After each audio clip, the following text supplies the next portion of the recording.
also Lane had conspicuously a picture on the juice.org. He had a stunt double for Juice. Did you see the picture? No, I did not. There's a picture, and it's not Juice, but it's a picture from the back, and it's a fellow that looks like Juice. Okay. Shaking hands with the player from Old Miss. You know, you're familiar with this. I'm not familiar. I did not see this. Is this on his Twitter? Yes, it is. Well, it was. I don't know if it still is. Yeah, let me see if I can find it. You know how those things go. So then he had a guy who I guess is a stunt double for Juice, shaking hands with a player from Ole Miss. That was part of the hoodie campaign, juice.org. And then the next day we see a picture with Lane in his office, presumably, with Juice the dog and another player who we presume to be not named, and we presume it was Juice. So a lot going on with Lane. Lane is never scared to basically game the system, right? Go up to the edge, play in the gray area. All these things that you say about some of these coaches. So Lane is being Lane essentially. Well, and look, Lane Kiffin, you can say what you want about him. He's, at the end of the day, still a very good football coach and has really worked the transfer portal pretty well over these past couple seasons. In fact, their top 4 pass catchers this year, 3 wide receivers, 1 tight end, all guys that have come out of the transfer portal in the past 2 years. And obviously, Ole Miss has had their best success this season. Oh, my goodness. That is, wow. That's pretty darn close. I'll say that much. From the side, it's very hard to tell. You could see what he was going for there. He's a mastermind when it comes to this kind of stuff. He is not afraid to poke the bear. He's not afraid to play the mind games. And for once this season, it finally felt like, and yeah, they lost to Georgia, they lost to Alabama, the 2 toughest teams on their schedule. But outside of that, it felt like they finally backed it up for a Ole Miss team coached by Lane Kiffin. Yeah, Lane is a tremendous coach, tremendous play caller, and obviously he's been successful, especially in the latter part of his career. I think Ole Miss is a perfect place for him because it allows him to hide out a little bit. Not the spotlight's not on him. He can court the spotlight when he wants to, but he gets to do all of these antics. He gets to do all of these types of things over there as opposed to maybe some place where there might be a little bit more spotlight, a little bit more scrutiny. So Lane is good for college football because he's just zany enough that you have to pay attention to him. And I like the idea of coaches having some personality to him. Yeah, no, absolutely. And he always good for a sound bite. And, you know, for every good sound bite, there's the have your popcorn ready that ends up blowing up in his face. But hey, nobody bats 1,000 there. But there's also the added layer to this, anticipating the Juice Wells is going to go to Ole Miss based on everything that we've seen. Guess who's coming to town next year? That'd be Ole Miss. And obviously, as you would expect, a lot of people in the fan base, they have quickly changed their attitude on how they feel about Juice Wells, where I don't think that's going to be a very warm welcome if he does walk in here as a Rebel. Yeah, and it shouldn't be. That'd be very clear. There should not be a warm welcome for him based on everything that's transacted, just based on how sports work. Sure. This is how sports work. You go to the other team, you come back home. You probably, if you leave unceremoniously. Yeah. Then that's the thing is there's certain situations where it's like, okay, we understand why he's transferring. We're going to respect it. And we're going to be happy for him. And now obviously this didn't end up with these 2 teams having to play each other. But I think like Jalen Hurts when he left Alabama and went to Oklahoma because he was the starting quarterback, highly recruited guy, lost his job to Tua. And it's like, okay, well, I see that I'm not going to get started here anymore. I'm going to go to Oklahoma and finish my career. Now, it helps that he also helped lead them to a SEC championship and lead them to a national championship as well, which was a lot easier for the Alabama fans. Say, hey, wish you the best. You know, you're always going to be a Crimson Tide in our heart and all that kind of stuff. Not the same thing here with Juice Wells. Yeah, not at all. And I just hope all parties embrace it. I hope the fans in South Carolina embrace it. If Juice goes out, I hope he's embraced it. I hope he doesn't try and play both sides. And let's just embrace being the heel to pull up our wrestling techniques. Right. And let's just do it. Right. And I would expect an official commitment sometime soon if that is indeed the case. And same thing for a lot of the top guys around the country in the transfer portals. We now enter the second week. We've already gotten a few commitments, namely with Dillon Gabriel announcing that he's going to go from Oklahoma to Oregon to wrap up his college career after he's been playing for 18 years. It seems like at this point in time, but so is that going to be the Oregon market? Is that going to be the model? We just get an old guy? Maybe so. And obviously Bo Nix had been around forever and is wrapping up his college career with one more game in the Fiesta Bowl. But, it seems like a lot of programs are kind of making almost a blueprint of that kind of thing, particularly when it comes to quarterbacks. And look, nobody makes a big a deal when you get a wide receiver out of the transfer portal or a defensive back or whatever, because there's rotation at all those spots. But quarterback is definitively barring injury, where only one guy's going to be taking the field. And we've already seen the ripple effect of this, where Dillon Gabriel announces he's going to Oregon, and then Ty Thompson, who was a 5-star quarterback in his own right, seemed to be the heir apparent to Bo Nix whenever he ended his college career, has now jumped into the transfer portal because he thought he was going to be the starter. They bring in Dillon Gabriel, who's going to be the starter, and now you have this ripple effect down on the chart. And I always wonder about these kind of things, because you have to be careful about damaging your reputation from a quarterback standpoint going forward. Because if and I'm not going to pretend to know what their 2025 and 2026 recruiting class looks like right now, but if I'm a quarterback committed to Oregon right now, that question is going to be in the back of my mind, like, well, they're going to tell me it's going to be my show after Dillon Gabriel leaves or whatever it may be. How do I know that that's going to be true? You don't. And you're exactly right. They will tell you that no. When you come in here, this is going to be your show. We're just trying to bridge a gap between this and that. And, when you get here, it's going to be all yours. But you're right. You're doing your due diligence. You have to have that question in your back of the mind, because it seems as if that's sort of Dan Lanning's play, as long as he's there, that he wants to continuously have a veteran quarterback in that position. And if it continues to work for them, that's great for them, and they'll continue to do that and be successful. But as soon as things start kind of churning in the other direction, maybe you're not able to get that top of the line quarterback transfer in. You got to look to your progression, your depth chart, and it may not be what you want it to be when that time comes. Same thing for Kentucky, who is now working on their third straight transfer quarterback, with Brock Vandegrift going from Georgia to Kentucky. They did the same thing with Will Levis, Devin Leary, and now Brock Vandegrift. So again, I'm looking at somebody that might be in that quarterback room at Kentucky, and it's like, well, why would I stick around here? Because they're just going to go out and find another starter in the transfer portal, it seems like. What a boring offense to transfer into, though. I mean, like, if it seemed that way. If I was a transfer quarterback, like, okay, I gotta go play for this boring offense and play for this boring coach. That seems. And you know what? For a guy like Brock Vandegrift, who's been sitting behind Stetson Bennett, now Carson Beck, for the past couple of years, this is just an opportunity for him to prove himself in some kind of way. It may not be the most flashy offense like he would have run at Georgia or at Oklahoma, where he originally committed out of high school, but it's a chance for him to get on the field. And I think at the end of the day, it's probably the most important thing for him. Yeah, for sure. So you get a chance to play, and you get the chance to see what's going on. But yeah, I'm interested in how this juice scenario plays out. Hopefully it becomes official pretty soon, so we can go ahead and start loading up the clips. But the only problem is juice is not that far from boo. So yeah. I wonder how we're gonna make that distinction. Yeah, well, we got some time to figure that out. We got to workshop that one. That official confirmation, I imagine, would be coming sometime soon as we continue to watch the evolution of the transfer portal. Saturday, we had the Heisman Trophy ceremony, and the very obvious winner walked away with the prize. We'll talk about that a little bit coming up as the early game rolls along. He's Preston Thorne. I'm Tyler Head. Ed Bird producing for us on the other side of the glass on your Monday morning here on The Game and the 107.5 The Game app. Download the 107.5 The Game app and listen anywhere. The beach, the gym, and yes, even there. Go to iTunes or Google Play and snag the 107.5 The Game app. At Take 5, they're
I love Chevrolet. On your home of the Gamecocks. In Columbia, 107.5 The Game. Also heard on 100.3 The Game in Myrtle Beach and 100.5 The Game in Florence.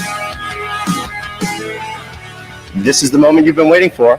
So let's make some history. It is my great pleasure to announce that the 2023 Heisman Trophy winner is Jaden Daniels from Louisiana State University.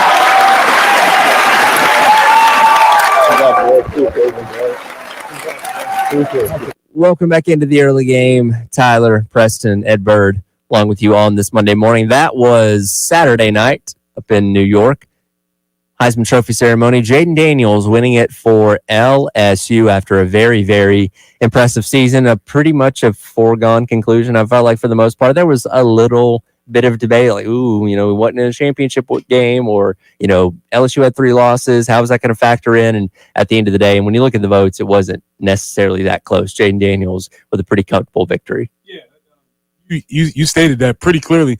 And until you said it, I guess I hadn't considered that it was going to be that much of a landslide. But then as you looked at the statistics, you looked at the way the season played out, it's pretty clear who I would assume the obvious choice is.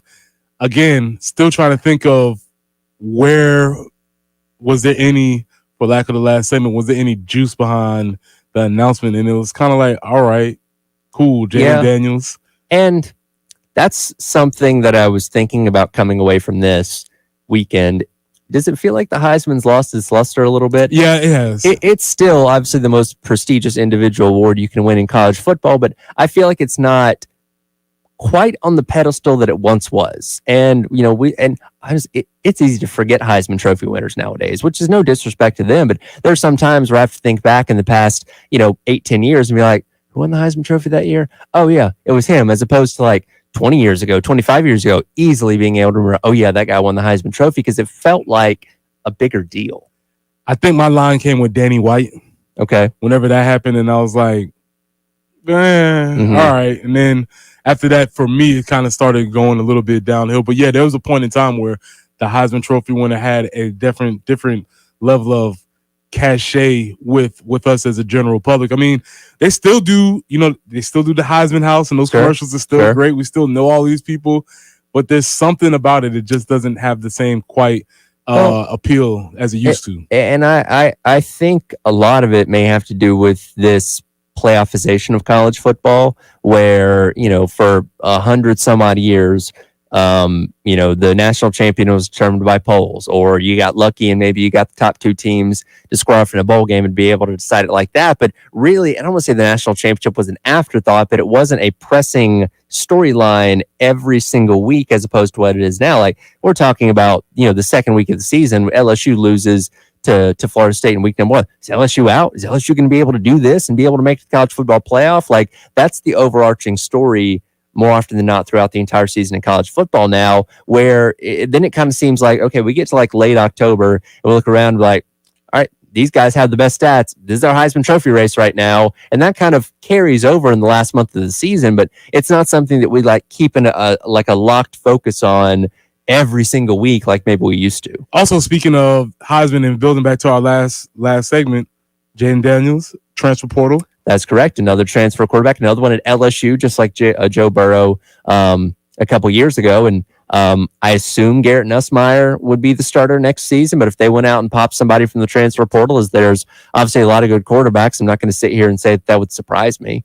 Yeah, and I'm just looking to see what that if that's a reoccurring trend of people that are winning the Heisman Trophy coming from the transfer portal. So let's just think back to the past handful of years. You have Jaden Daniels this year. Yeah, you had Caleb Williams. Caleb Williams last year's transfer. Bryce Young wasn't a transfer the year before. Devonta Smith wasn't a transfer. Ooh, wait, y'all, if you can, when we have integrated media set up our video screen, you could see Tyler doing this off the top of his head. This is very impressive. Continue, sir. Okay, so 2019 would have been Joe Burrow, who was a transfer. Mm-hmm. Kyler Murray in 2018, also a transfer. 2017, Baker Mayfield, also a transfer. Not a transfer with Lamar Jackson. And now we're getting back into where the transfer you had to sit out of year when you transferred. But Lamar Jackson, no. Derrick Henry, no. Marcus Mariota, no. Jameis Winston, no. Manziel, no. Yeah, now we're getting way back there. Wait, but can you keep going? Oh, you want me to keep going? Let's 2011 was RG3, not a transfer. Cam Newton transferred technically from junior college in 2010. Mark Ingram in 2009. 2000, or no, not 2009. 2009 was Sam Bradford. 2008. No, I got that backwards. Did I have that backwards? Yes, he did. Okay, so Mark Ingram in 09, Sam Bradford in 08, Tebow in 07. 06 was Troy Smith from Ohio State. 05, it was Reggie Bush, and they took it away from him. 04, was 04 Leinart? Yes. 03 was Jason White from Oklahoma. 02, Carson Palmer. I get that right? Yes. And then 01. Oh, God, who won in 01? Eric Crouch. Okay. That is an awesome party trick. Do you pull that out? Just no, randomly? I don't. I wasn't going to go back that far, but you told me to keep rolling, so I did. That's like essentially all the ones that I named are all my coherent memories of college football, because I would have been 5 when Eric Crouch won in 2001. So that one obviously not as sharp at the top of my head. So but Ron Dane's not striking any memories for you? I know about Ron Dane and the force that he was for Wisconsin, but I do not have any coherent memories of Ron Dane running just football. think big pads bumbling towards I mean, you know what? That's actually a perfect transition. After the Heisman Trophy ceremony on Saturday night, they had the 30 for 30 on the 1997 Heisman Trophy race. I want to get your thoughts on a lot of things back then, mainly the aesthetic of football in 1997, because it's a whole different world from what we have in 2023. We'll get into that coming up. It is the early game. He's Preston Thorne. I'm Tyler Head. Ed Burr producing for us on this Monday here on The Game. Sir. Coming soon, The Game TV. This is Boomer Science with the CBS Sports Minute, sponsored by Staybill. Remember, when you store, start with Staybill. Visit sta-bil.com for more information. What a loser Kansas City wideout Kadarius Toney was yesterday. By stupidly lining up in the neutral zone, he negated his own potential game-winning, unbelievable touchdown. Other big losers yesterday: Houston to the Jets of all teams, Indy, Jacksonville, Detroit, and Atlanta. I would say it wasn't great for the AFC South. I'm Boomer Science. CBS Sports Radio. If that sound gives you nightmares, there's a cheap and easy way to avoid engines not firing. Stable, America's #1 fuel stabilizer, ensures quick and easy starts after storage. Stable's proprietary formula keeps fuel fresh for 2 years, outperforming competitors. Pour Stable in your gas can or directly into the tank of your car, truck, hybrid, boat, ATV, motorcycle, or lawnmower to prevent fuel-related engine problems that cost time and money. When you store, start with Stable. eBay Motors is here for the ride. So minivans, sedans, JDMs, roll out. Go ahead, feel your engine. Admire that perfectly installed exhaust. Your vehicle's moving along this freeway like it was made from fresh installs and a whole lot of love. And with eBay Motors, you get over 122 million parts to keep it running. And with eBay Guaranteed Fit, they'll be the perfect fit every time. Plus, at these prices, well, we're burning rubber, not cash. Keep your ride or die alive at ebaymotors.com. Eligible items only. Exclusive. Every lottery ticket purchase keeps education in our state moving forward. In fact, the lottery has raised more than $200 million for state school buses to get our students to school safely every day. Then, the lottery helps those students go even further in their education by funding the Life, Hope, and Palmetto Fellow Scholarships. So remember, when you play the lottery, you're keeping South Carolina students on the road to success. Learn more at sceducationlottery.com/betteryou. As a mom, comforting my family is what I do best. Vicks Vapor Stick provides soothing, non-medicated Vicks Vapors in an easy-to-apply stick. And it dries fast, so there's no mess. I use it to comfort myself and my family. Thanks, Mom. Vicks Vapo Stick, soothing comfort for the whole family. And when you need more comfort for yourself, try Vicks Vapo Shower for steamy Vicks Vapors. Use as directed. Vapo Stick for use ages 4 and up. Vapo Shower use for adults only. Heart failure, carpal tunnel syndrome, shortness of breath, stomach issues, lower back pain. How does it all add up? If you have heart failure and any of those seemingly unrelated symptoms sound familiar, it's time to talk with your cardiologist and get the full picture. They may add up to transthyretin amyloid cardiomyopathy. ATTR-CM is a rare and underdiagnosed disease. Recognize the signs and discuss them with your doctor soon. Learn more at connectwithyourheart.com. That's connectwithyourheart.com. Sponsored by Pfizer. Make Philo your ho-ho home for the holidays. Give yourself the gift of 70-plus channels, tons of festive shows and movies, and unlimited DVR for $25 a month. Now that's a holly jolly good deal. Philo's got all the channels you love and everything you need to make the season merry and bright. Food Network is cooking up tasty competitions, AMC is delivering Christmas classics, and Hallmark is bringing you all new holiday originals. So cozy up to Philo today. Visit philo.tv to start your 7-day free trial. That's philo.tv.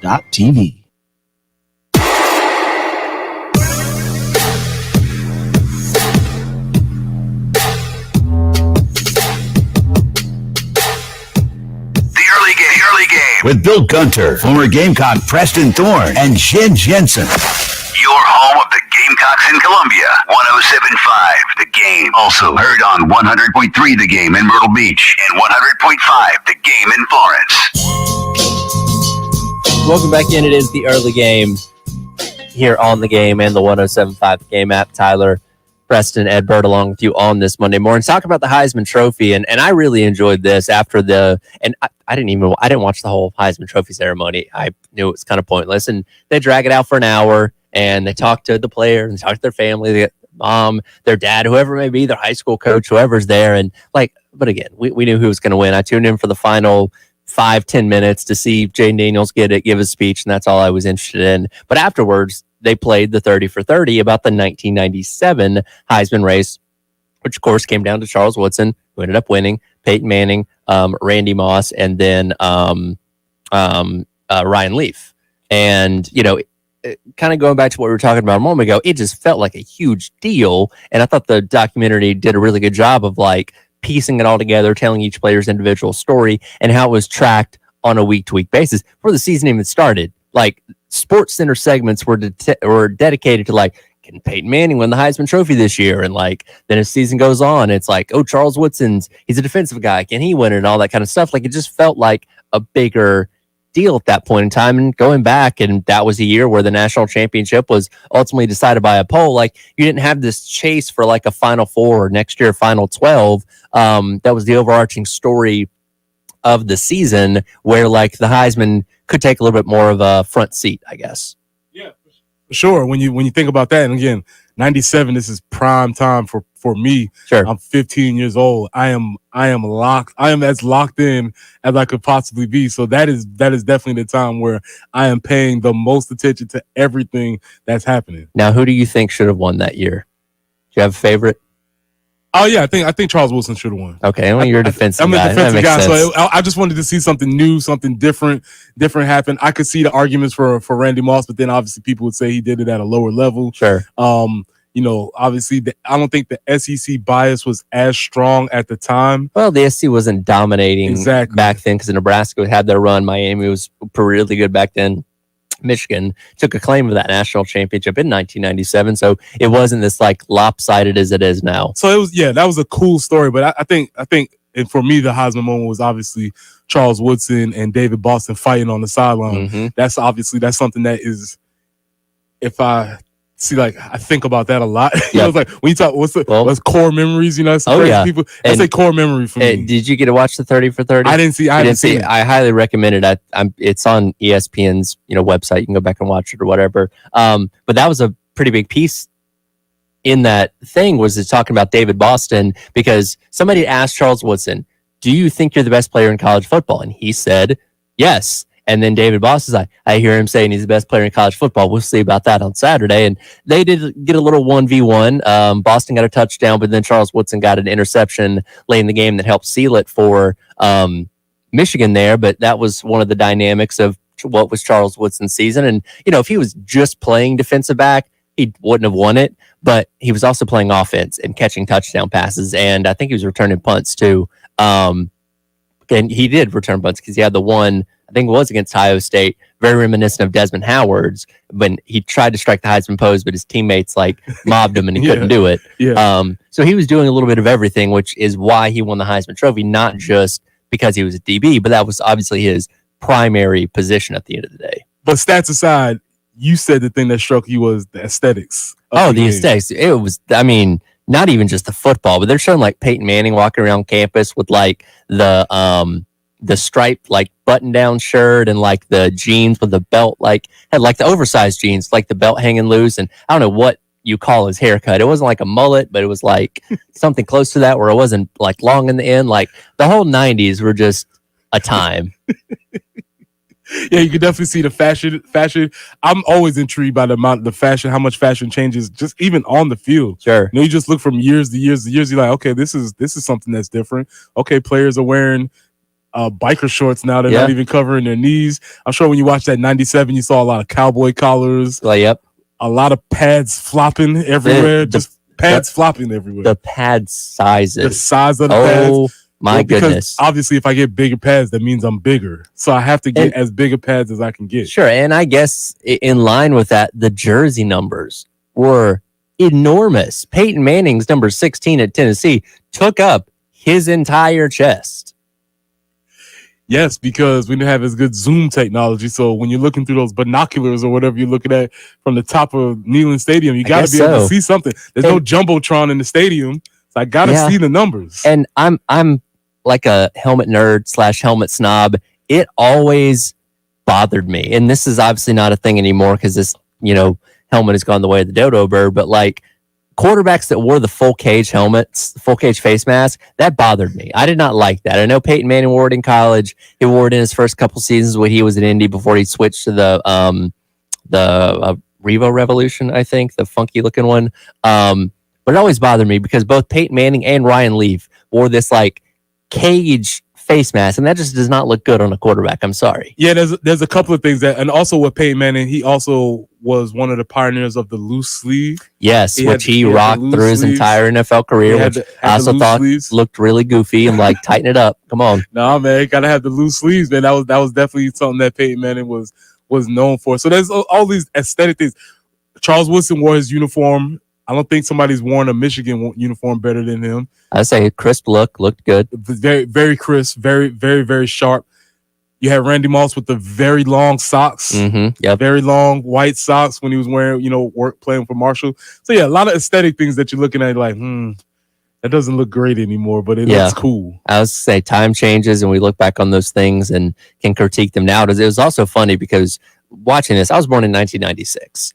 And at one point in the documentary, Peyton's doing like a photo shoot out at Neyland or whatever. And this couple comes up to him with a small child. It's like, hey, we named our son Peyton. And I'm looking at it, and this kid's like a year old. I'm like, that's literally me at this point in time. Like, that is how old I was when all this was taking place. Yeah. Yeah, man. Yeah.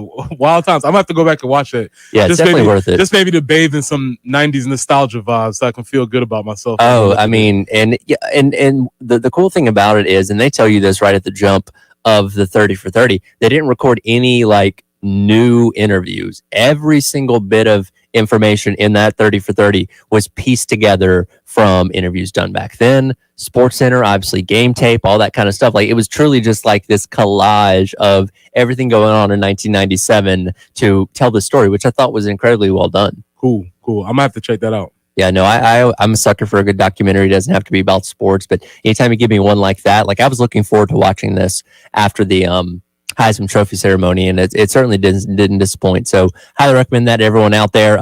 Is Peyton Manning considered one of the biggest Heisman snubs in your opinion? I know you said that Charles Woodson rightfully won the award, but I mean, Peyton Manning had a very successful college career. You could say that for sure. If he was going to go on maybe career, if it was a career award, a career achievement award, sure, probably that's probably the answer. And in a lot of cases, especially back then when the Heisman was by default given to a senior. Yeah. I could see that. But just what Charles Woodson did was just unique and special at the time. One of the funny things about that, they were talking about the evolution of the trophy, and like for the longest time, a quarterback couldn't win it because it just kept going to running backs. I'm like, times really have changed because now you're hard pressed to even find a running back that can get enough votes to go to the Heisman Trophy ceremony because it's just become such a quarterback award these days. Yeah, as the game of football has. The game of football has become a quarterback game. I was going to say, the most important player in your team usually is that quarterback, and that's why they win it more often than not.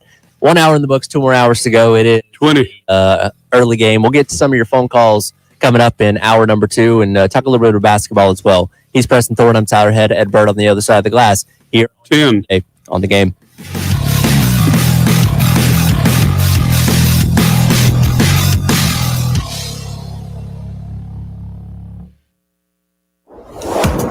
Oh, we are always in the giving mood here on the game. You've been hearing the promos. It's the 12 days of Christmas here on the game. Always have things to give away, like today. I have a pair of tickets to see men's basketball in action this Saturday as they take on Charleston Southern out at Colonial Life Arena. Be caller number 4 right now, 803-404-6100. Win yourself a pair of tickets to go see the Fighting Quarter Zips, the men's basketball team in action, taking on 20. Charleston Southern as the 12 days of Christmas giving 15 game continues. Keep it locked right here all day long as we'll have plenty more to give away as 10 is on here on the game and the 107.5 The Game app.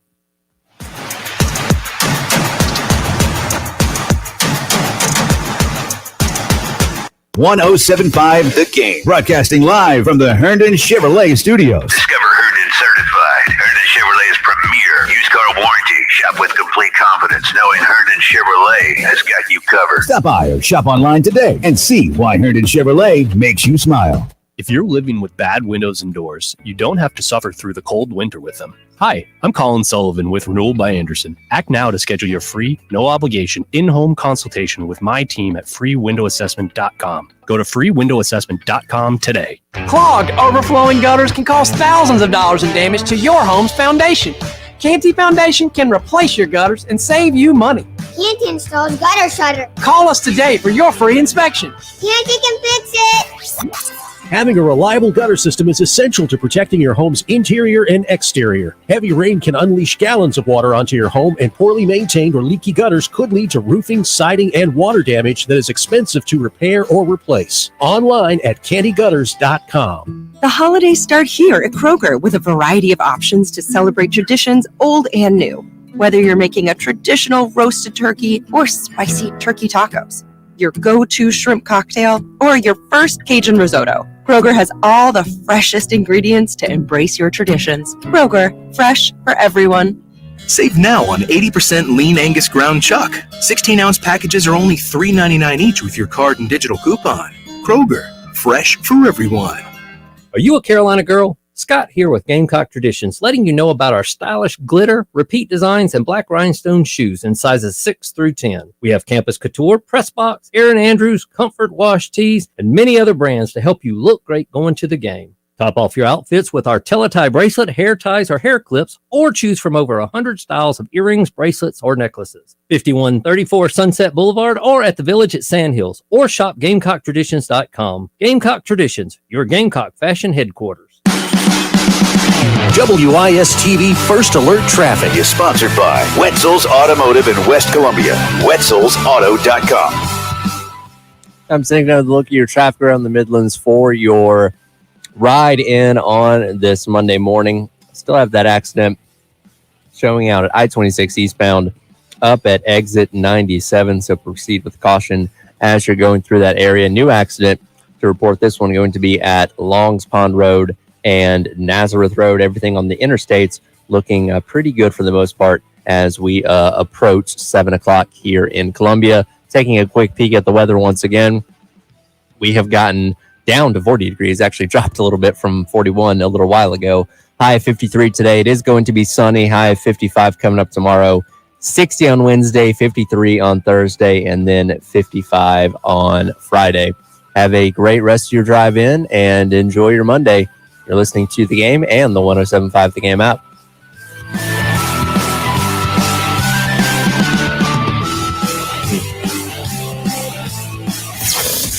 WNKT FM, Eastover, Columbia. Hey, this is Jalen Nichols from South Carolina Football.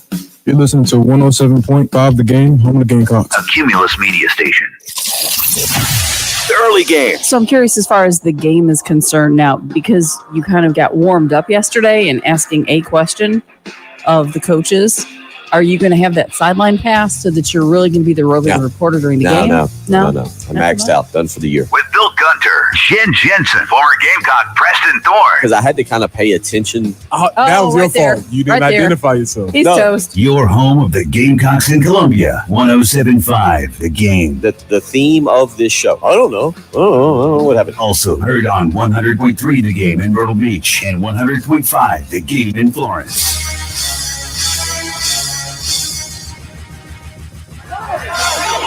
With their first road win of the season as Pettiford lets one fly from midcourt. It's no good, and you can put Spurs on this one. South Carolina holds off East Carolina and wins by 6, 68-62. A road victory in a really tough environment and a real gut check performance.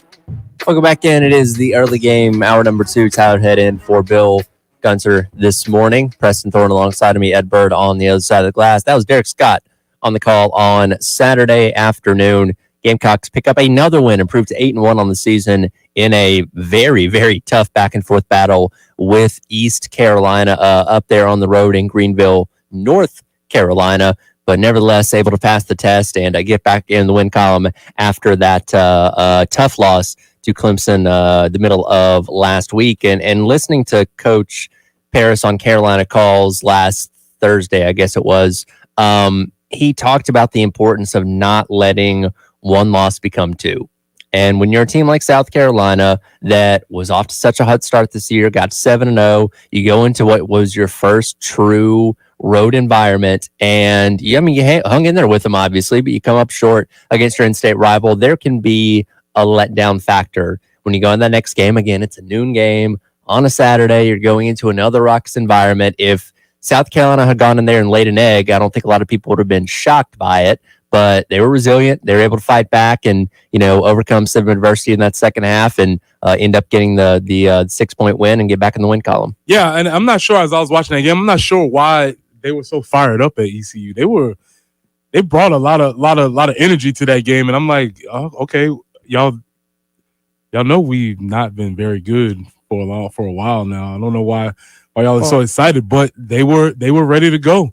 And so it was an environment that the team had to step up and get ready for. Absolutely. And this is an ECU team. They've not had the greatest start of their season so far. They came into that game 6-3 on the year, but I look at the quality of opponents that they played: Kennesaw State, Northeastern, Upstate, Campbell. Like, they haven't played like I don't want to say top tier program, because South Carolina's not necessarily that, but one of the power programs, coming from the SEC, which, by the way, they have another game against Florida coming up here in just a couple of days. So I think that was kind of the juice of it, was like, we got an SEC team coming into town that, has had a really good start to the season. So that probably motivated them and fired them up a little bit. They picked on BJ Mack quite a bit on Saturday.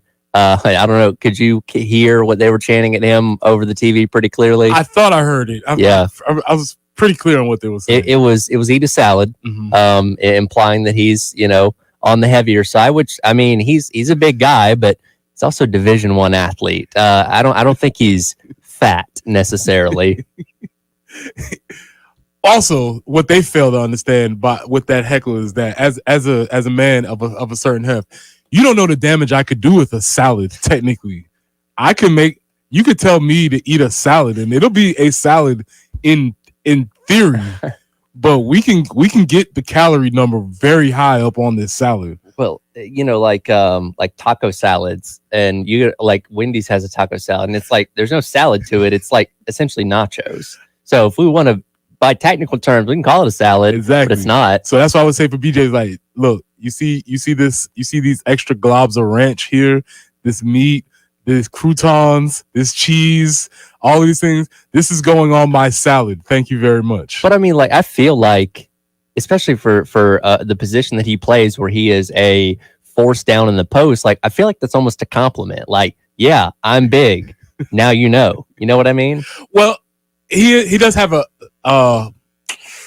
a throwback body, I would say. Sure. Because a lot of the basketball players are very lean and muscular. You see the striations in their biceps. He's a bit of a Shaq type. And he's a little bit more,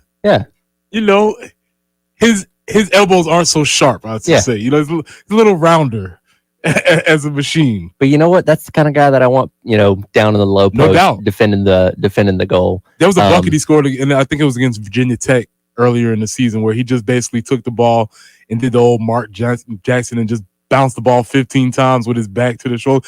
Sometimes in basketball, you just got to put your butt on somebody and just bounce and just back somebody into a goal. So BJ Mack has that skill, and sometimes salads aren't going to get you that skill. Sometimes you need a little bit more than that. Absolutely. And, despite being heckled by the crowd, was able to hit one of those clutch threes there at the end of the game. Ended up shooting the free throw as well. That ended up putting South Carolina in the lead for what would end up being the win there in the last couple of minutes of the game. Michi Johnson also had another good game on Saturday. Here's Coach Paris. We'll do cut number 4 here, Ed. Coach Paris talking about Michi and his performance on Saturday.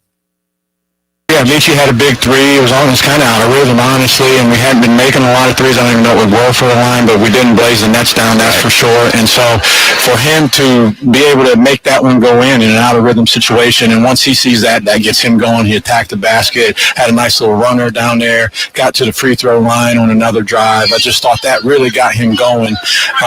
And so those guys, a couple other guys played. Steven didn't do a lot scoring offensively that way. 10. The things he did defensively down towards the end were really important for us. Just 5. But yeah, good win against a hard playing, tenacious team.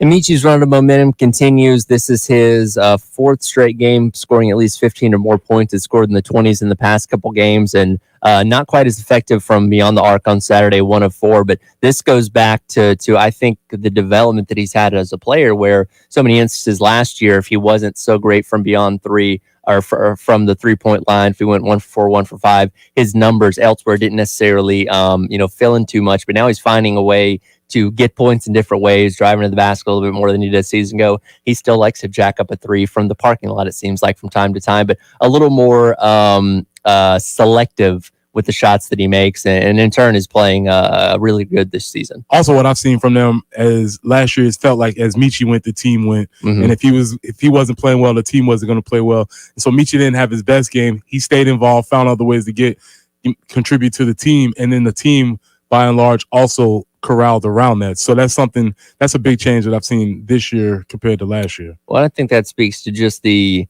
veteran group that this team is, and they're based on Division I experience, one of the most experienced basketball teams in all the country in 2023 and 2024. And I think you see that, but like you said, where not everything necessarily runs through Michi or runs through Gigi Jackson like it did a season ago, where you can have, like, Miles Studi's had a couple of not terrible games, but games where he wasn't firing on all cylinders, but other guys stepped up. Stephen Clark had a good game against Clemson the other night. Studi goes out there and has a really good game against ECU the other day. So again, it's kind of these, pieces working together and moving kind of as one group, which is what you obviously want to see. Now, I don't know what their ceiling necessarily is going to be. They're going to lose some games once they get into conference play, just because of the level of competition that they play against. But we keep going back to, what Coach Paris talked about prior to the season about being picked 13th in the SEC.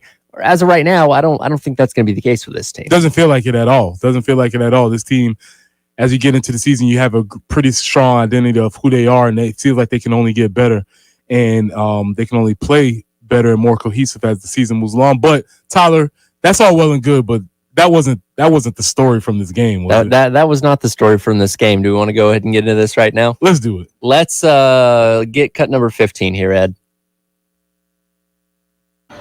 Hey, Pirates, you guys left out a little information the other day on the cameo. 10. High school team wanted some motivation. Anyways, looked like you could have used 5. Go Gamecocks. That, of course, was the voice of Spencer Rattler in response to a odd situation that happened before this game. So you had to have actually been in the arena to see this happen, but our guy Jack Veltri from Gamecock Central was tweeting this as leading up to the game. He's like, hey, weird situation.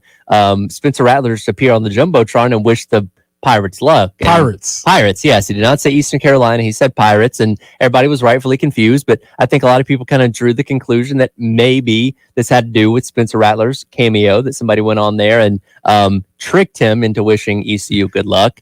The Pirates, yes. Not ECU. Never wish ECU good luck. It was only the Pirates. And what that soundbite basically confirms is that's exactly what the case was. And so Spencer charges $100 for cameos. Come on, Spencer. Somebody, well, that's the funny part about this, is somebody went to that degree to trick him into wishing the Pirates good luck so they could troll South Carolina in warm-ups or whatever it was, and then South Carolina still won. So you wasted your $100. I guess there's so many different levels for me on this. First off, Spencer, you about to go to the NFL. You don't need the $100 that bad. Vet your sources a little bit better than that. You don't need it. Two, the idea that somebody went to that lengths to send him the little. Three, when I watched Spencer's cameo, he said that they needed motivation. It wasn't a very motivational speech. It was just like, all right, Pirates, go out there and play hard. It was very generic, and I don't know the exact information that was presented to him, but he said it sounded like a high school team, and I'm sure it was presented like, hey, we got a big game this Saturday. Can you wish the Pirates good luck or something to that effect? And I could just see obliged. I could just see them playing that in some high school clip, and it'd be like, all right, this is weird. Why Spencer Rattler wishing us a good game? Okay. Is it a team in Arizona? Is it his old high school team? What's going on? You know what? Maybe somebody presented that to him. It's like, hey, we're in Arizona, we're in Flagstaff or something like that, and we're big fans of yours. Wish us good luck or something like that. Yeah. Forget the coach's pregame speech. Let's put on the 15-second Spencer Rattler cameo. Hey guys, you know who else has got your back? Spencer Rattler. Tell him, Spencer. Hey guys, a lot of motivation for the Pirates. Good luck. And you know what? I will tip my cap to Eastern Carolina because that was clever. That's a very good move. That was I get what you're trying to go for there, and obviously ended up backfiring a little bit, but that was definitely an odd situation if you were in the arena, and I'm sure they got a good hoot out of that up there at East Carolina. But when did Spencer know he got pranked? Well, so the funny part is, I don't know, did you see the video that they tweeted out of him when he said that after the game? Yes. Which is the response. He's like walking down the street. So he probably did not get to watch this game. And, look, he's getting ready for the NFL draft. He's off training. He may not have even been in the state of South Carolina this weekend, but I'm sure it quickly, either through Twitter or just somebody texted him like, hey, look what happened. He's like, all right, let me hit him back real quick once he saw what the score of the game was. But it didn't seem like he was necessarily hanging out here. No, he was just walking down the street like, all right, hold on a second. Let me hit this response cameo real quick. Yeah, a lot of shenanigans on the internet, essentially. It is, and look, again, I respect what they were trying to do. It was a good move. And you know what? If they end up winning that game, we'd be like, hey, you got us, good job. But if you're gonna play those kind of games, you better hope you win. Spencer, the lesson of this: up your price on Cameo and vet your sources a little bit better, sir. That's all I can tell you. I wish the Pirates luck. Which Pirates am I wishing luck to? Which Pirates? Which sports? Where is this game being played? I don't know. Can you track where the people that are sending you it come from or whatever? I guess I can't. Like, Greenville, North Carolina. This is suspicious. Yeah, you just see the Google map and it has a dot at Greenville. Yeah, it's like, I think the basketball team's playing up there this weekend. Maybe I'll hold off on that one. Lesson learned. Lesson learned, absolutely. But good win for the men's basketball team on a Saturday, getting back into the winning category. We'll talk a little bit of women's basketball as well. Coming up as the early game rolls along, he's Preston Thorne. I'm Tyler Head. Ed Bird producing on the other side of the glass on your Monday morning here on the Game and the 107.5 The Game app. Ever been on this date? You're a good-looking man. Thank you. Very pretty. Real soft, delicate features. They're real feminine. And thought, man, I'd rather be listening to the game right now. Welcome in to the afternoon show. Alongside Elijah Campbell, I'm Jay Phillips. Well, just go to iTunes or Google Play and download the Game app. Sure, you may no longer be with that person anymore, but you'll never be without the game again. Preston here, let me tell you about my friends at Integrated Media. We've been telling you all year. We told you to get ready in the summer. You may not have done it then. We told you to get ready in the spring. You may not have done it then. The football season has come and gone, but there's still time. It's the holiday season. Now might be the time for you to get yourself ready so you can get ready for next season, just like the teams. You know, it never stops. It's always ready for next year. So if you want to get your outdoors ready, you can get Samsung Terrace TVs, Sonos outdoor speakers, 30 works indoors and outdoors. My personal favorite, controlling all your devices from just one remote. It doesn't matter whether it's home theater setup or adjusting your thermostat, monitoring your security systems from your cell phone. Integrated Media is the company that you need to call. So call Nathan 15 at 803-948-8327. That's 803-948-8327. Or check them out online at integratedmediainc.com. That's online at mediainc.com.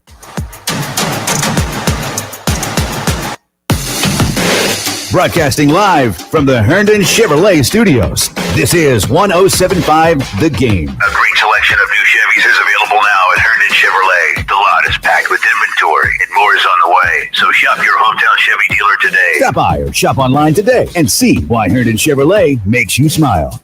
This is Larry Leitner, owner and founder of Midstate Roofing. And for nearly 30 years, we've continued to be the proven leader in the roofing and waterproofing industry. Midstate Roofing's proven history is your assurance that our professionals at Midstate Roofing will provide the proper advice, service, and results to the needs of your facility in a manner both safe and pleasing to your operation. From high-rise to hospitals, manufacturing to industrial, Midstate Roofing designs and installs bonded systems with a protective guarantee that will keep your operation dry and running long into the future. 24 hours a day, 7 days a week. And this is Blake Leitner, reminding you to protect that roof with a maintenance contract. Call me today at 803-356-1919 or online at midstateroofing.com. That's midstateroofing.com. You'll speak to an on-call technician after hours or a Midstate Roofing staff member during hours at 803-356-1919 or online at midstateroofing.com. And as always, tell them Midstate Twins. If you have a leak, let Midstate Roofing take a peek. Do you know the secret to losing up to 1 pound of fat every day? I'm Dr. Mark Bentley with Columbia Secret for Weight Loss, and I know the secret. Our unique weight loss program makes it easy to lose weight, get healthy, and get your energy back naturally, safely, and effectively. If you'd like to lose unhealthy fat without counting points or calories, no exercising, no prepackaged or boxed meals, no surgery, and no hypnosis, call my office now at 803-824-4210. Columbia's Secret for Weight Loss changed my life. I've lost over 50 pounds. Not only did I lose fat, I significantly lowered my A1C in making better choices that are sustainable. Throughout this program, the guidance and accountability help create a pathway to a healthier, better me. Many patients lose 20 to 30 pounds in about a month. That's a half a pound to a pound per day. For your free private weight loss consultation, call 803-824-4210. That's 803-824-4210 or ColumbiaSecretForWeightLoss.com. Hey, South Carolina, Scott here from Traditions Fine Jewelers. By now, you've probably heard our ads announcing the fact that we now have our own lab diamond growing machine. What does that mean for you? Well, first, it means we can control the visual quality of the diamonds we sell so that every diamond meets our exact color and clarity standards. Second, we can now sell made-to-order diamonds like a 2.14 carat if you want to propose on Valentine's Day. And third, being a grower means that we're at the very top of the supply chain with absolutely no middleman markups. So we can offer 1 carat total weight studs for just $7.99 or 2 carat total weight studs for just $16.99. And if it's her very first pair, how about 1/4 carat total weights for just $149? Being a grower means the highest quality at the lowest price. Only at Traditions Fine Jewelers, South Carolina's first lab-grown diamond grower, in Lexington and at Sand Hills, where the Midlands get engaged. WIS-TV First Alert Traffic is sponsored by Wetzel's Automotive in West Columbia. Wetzel'sAuto.com. Taking a look at your traffic around the Midlands for your ride in this morning. Still showing that accident, I-26 eastbound up there at exit 97. So proceed with caution as you're going through that area. Also still have the accident out at Longs Pond Road and Nazareth Road. New accident to report. This one going to be up at Kelly Mill Road and Hard Scrabble Road. Taking a look at your weather here in the Midlands, we are still sitting right at about 41 degrees. So far this morning is expected to get up to a high of 53 today with a lot of sunshine later this afternoon. 55 tomorrow, 60 on Wednesday, 53 on Thursday, and then 55 on Friday. Have a great rest of your drive in.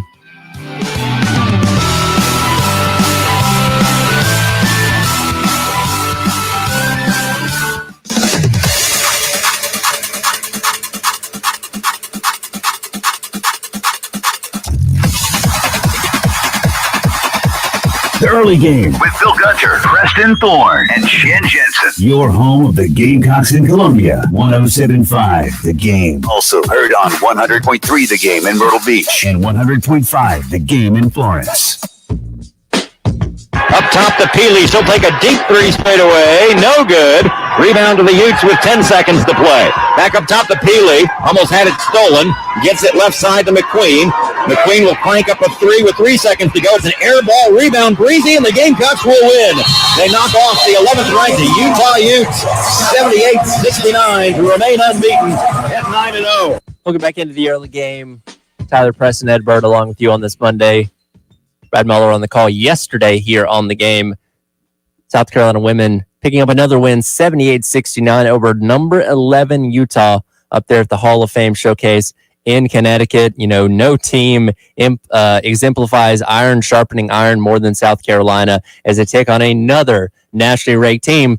Utah gave them fits for that game. They kept it close through pretty much the entire game. South Carolina does walk away with another win to improve to 9-0 on the season. Yeah, man, a win. Any win is a good win, obviously. When the team has expectations of what the South Carolina women's basketball team has, rightfully, you're going to have folks that question the validity of the win. And there were obviously some issues during the game. There were too many turnovers. Mm-hmm.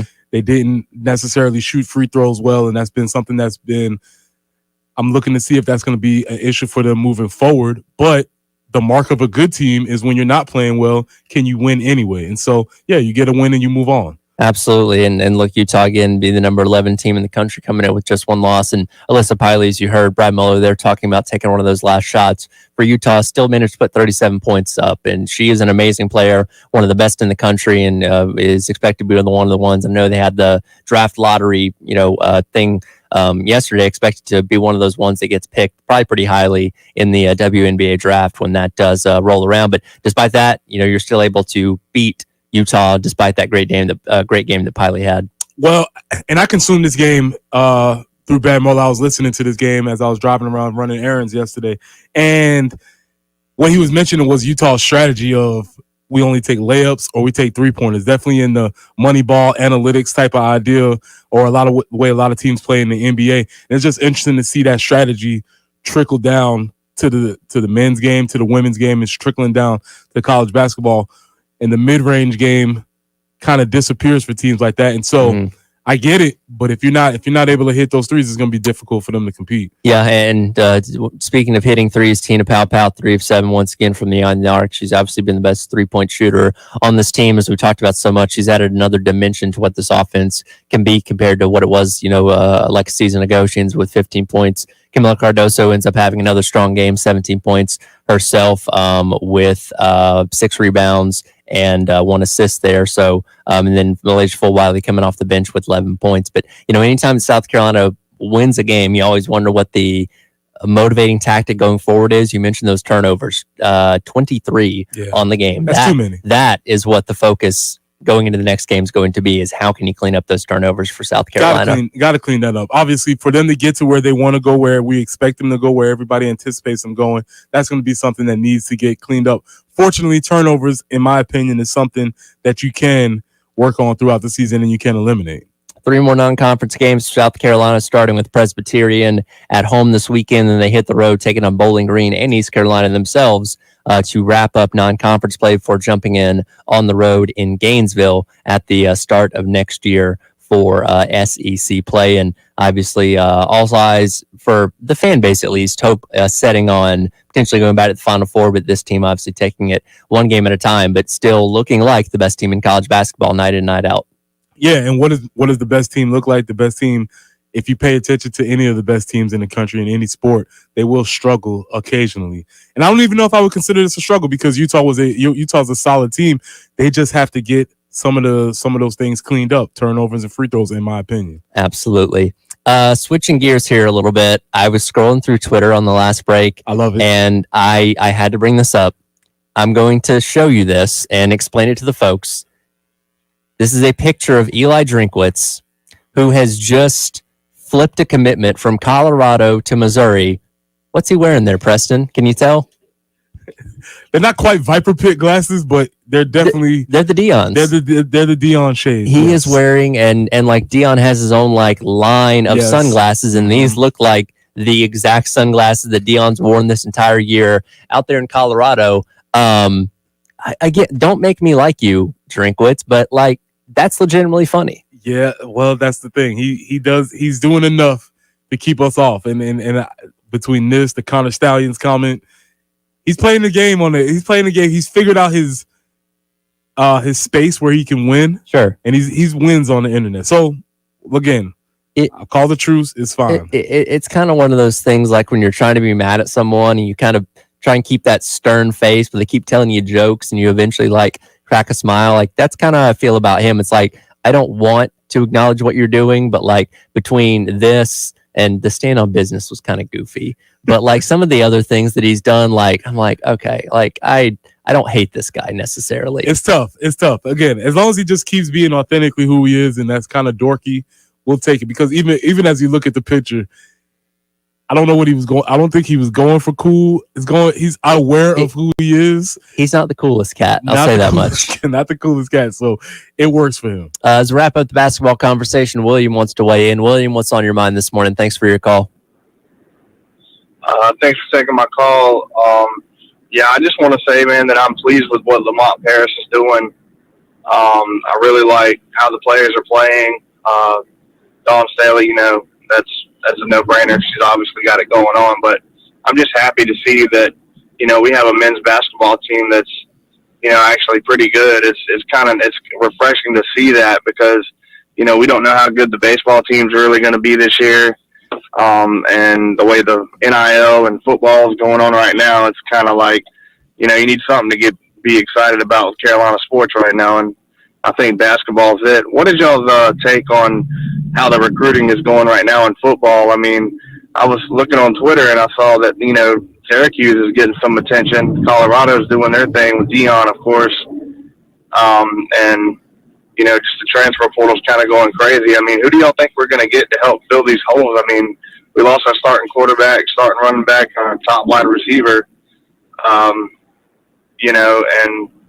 I'm just kind of wondering, like, where does Shane go from here? Because with all this NIL stuff going on, man, it makes it very, very difficult on the coach. You got, 2 to 3 years to turn a program around, and if you can't do it, you know what I'm saying, then people are going to be wanting you to get out the door. I mean, but with the way college football is and NIL and the transfer portal, it definitely doesn't make it easy. But I'll hang up and thank y'all for taking my call. No, I absolutely appreciate the call there, William. Again, 803-404-6100. Several things to unpack there, namely the first one that he talked about with men's basketball. It is exciting to have a men's basketball program that is doing well and does have the potential to make some noise this season because, as you can see, I mean, we talk about that game the other night against Notre Dame where, Coach Shrewsbury commented on how lively the crowd was. And I imagine it's only going to get better and better and better as we go deeper into the season. Like, you have a fan base that's ready to support a good men's basketball program. And last year, first year under Coach Paris, obviously was not great as many expected. But now you're seeing those signs of life. And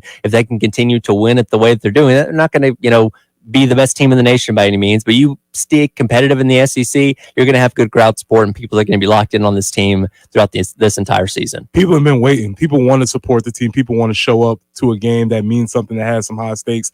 And when you have a team that has an identity, playing towards an identity, a coach that seems to be embracing the student body and the fans at large, that's something that we can all get behind. Right. And we'll dive into that recruiting stuff that William brought up in just a moment as the early game rolls on. Tyler Head, Preston Thorne, Ed Bird on the other side of the glass on your Monday morning here on The Game and the 107.5 The Game app. Be listening for your chance to win Gamecocks men's and women's basketball tickets, 107.5 The Game t-shirts signed by Gamecock players, and more merch. It's the 12 Days of Christmas from The Game. The 12 Days of Christmas on The Game is sponsored by Griffin Pools and Spa. With over 100 online casino-style games, Chumba Casino is your go-to destination for nonstop entertainment. Play for fun and play for free at ChumbaCasino.com. VGW Group. No purchase necessary. Void where prohibited by law. See terms and conditions. 18+.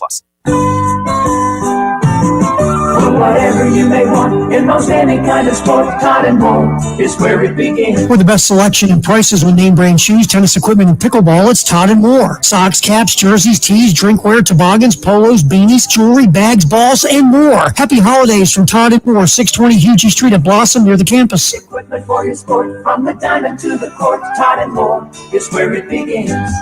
If you can swing it, throw it, hit it, bounce it, bring it, roll it, kick it, lob it. Gamecock basketball season is here, and now's your chance to catch the Gamecock men's and women's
the transfer cycle looks like for South Carolina 2 years ago. You get Spencer Rattler, you get Juice Wells out of the transfer portal. Even a guy like Nate Adkins, kind of an unsung hero that nobody thought was going to be anything.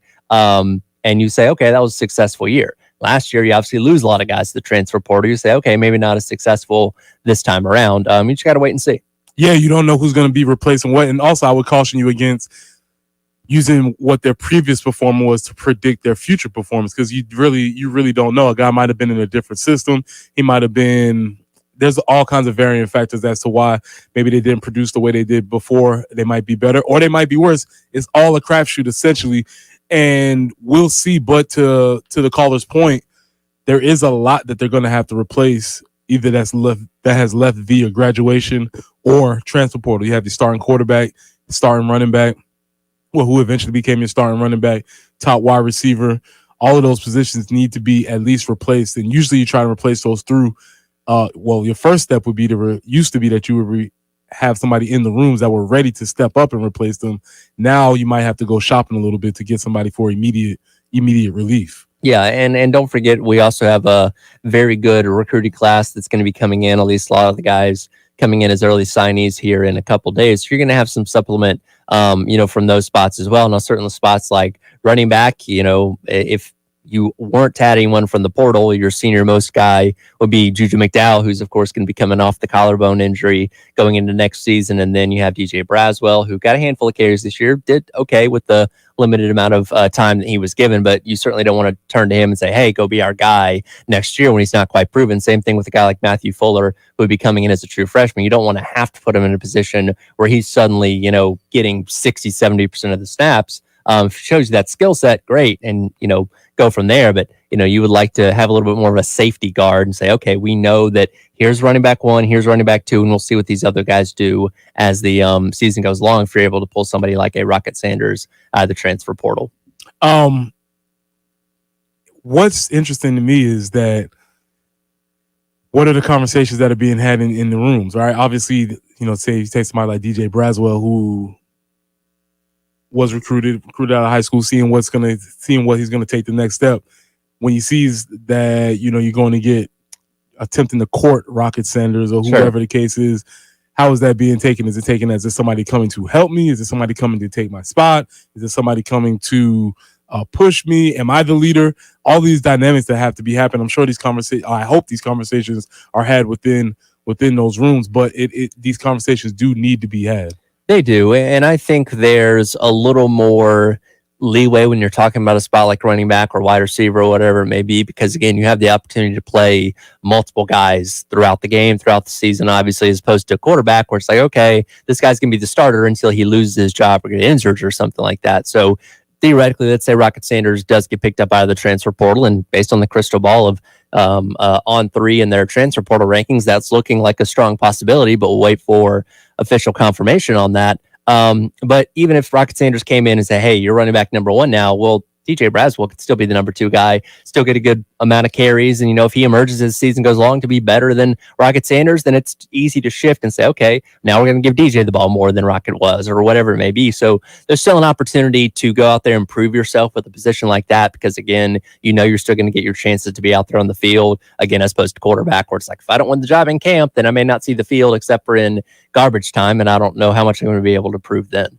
Yeah, and the second part of the recruiting aspect is you have recruiting, but the second part of recruiting is development. Yep. And so the people that you already have, you're going to have to develop in through the spring, through the winter, through the spring to get them ready to play. And I think we put a lot of emphasis on the idea of we're just going to have to recruit our way out of this. Yep. But in large part, what you're seeing is maybe you don't have as much control in recruiting as you used to, but you do have more control as far as developing the people that are with you. And I want to touch on one more thing that William brought up a few minutes ago when he was on the phone with us, how important year number 4 is going to be for Shane Beamer. And I've always long held that, you give a coach at least 3 years to get a good assessment of what he's going to be able to do for your program. And obviously year number 3 was a bit of a step back compared to what years number 1 and 2 are. But next year is definitely a big deal for South Carolina and Coach Beamer. And they have a whale of a schedule they're going to have to navigate. And, you would like to see them at least get back to bowl eligibility. I know that's a low bar to set for a lot of programs. But when you don't go to a bowl this year, if you can at least get back to a bowl next year and find 6 wins on that daunting schedule, I think that's a big plus, and hopefully something you could build off of, going forward and continue to stack. Hopefully we're a good recruiting classes back to back to back to back. Yeah. And we're here. So we've been talking about the honeymoon and how much time does he need. We're solidly in the point where we need to start figuring out, assessing the program and assessing the Shane Beamer tenure. Yeah. And one mark of how good a coach can be is how they respond to adversity.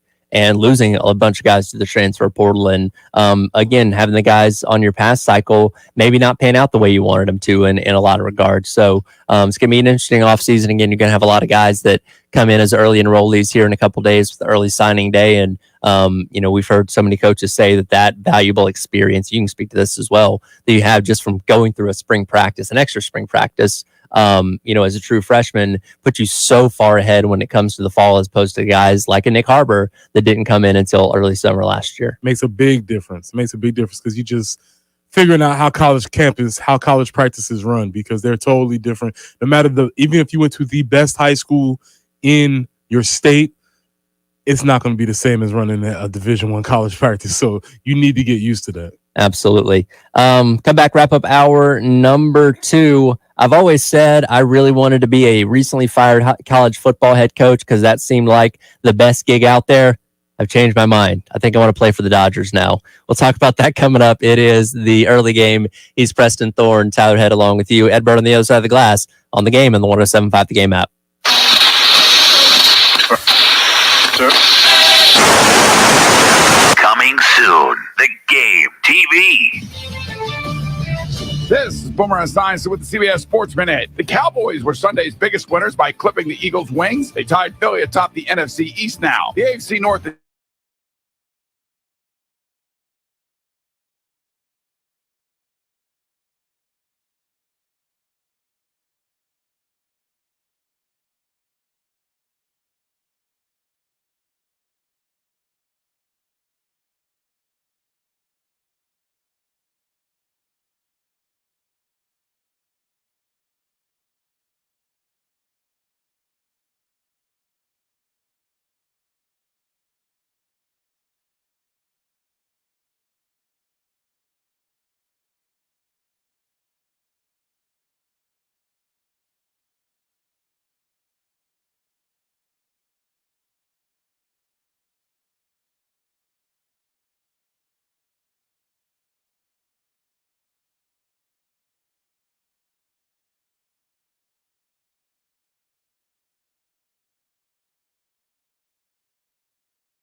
pick in the draft, made a comment. I don't remember what set him up for this, but made a comment in a press conference. He said, like, baseball players want to be football players, and football players want to be basketball players, and basketball players want to be baseball players, or something to that effect. And the reason he said that is because when you look at the professional leagues, the NFL does not have full guarantees when it comes to their contracts. You can sign, like Matt Ryan signed a 10-year, or I don't know, I think it was a 10-year, $100 million deal with the Falcons when he was the highest paid quarterback for a period of time years and years ago. And I don't think he saw all that money because he didn't end his tenure. This is what you can Falcons. guarantee on an NFL contract. You will not see all of your money. That's right. You'll see probably a good chunk of it, but not all of it. And that's just the way the contracts work. But basketball with the NBA, baseball with the MLB, you're going to see that money one way or the other. You might be Bobby Bonilla sitting on your butt for the next 20 years, getting a million and 1.3 million every July 1st or whatever it is. Which happy Bobby Bonilla Day to all those celebrate when that day rolls around. But yeah, Ohtani's going to see all this money one way or the other, whether he goes out there and is the greatest player in Dodgers history of the next 10 years or he fizzles out.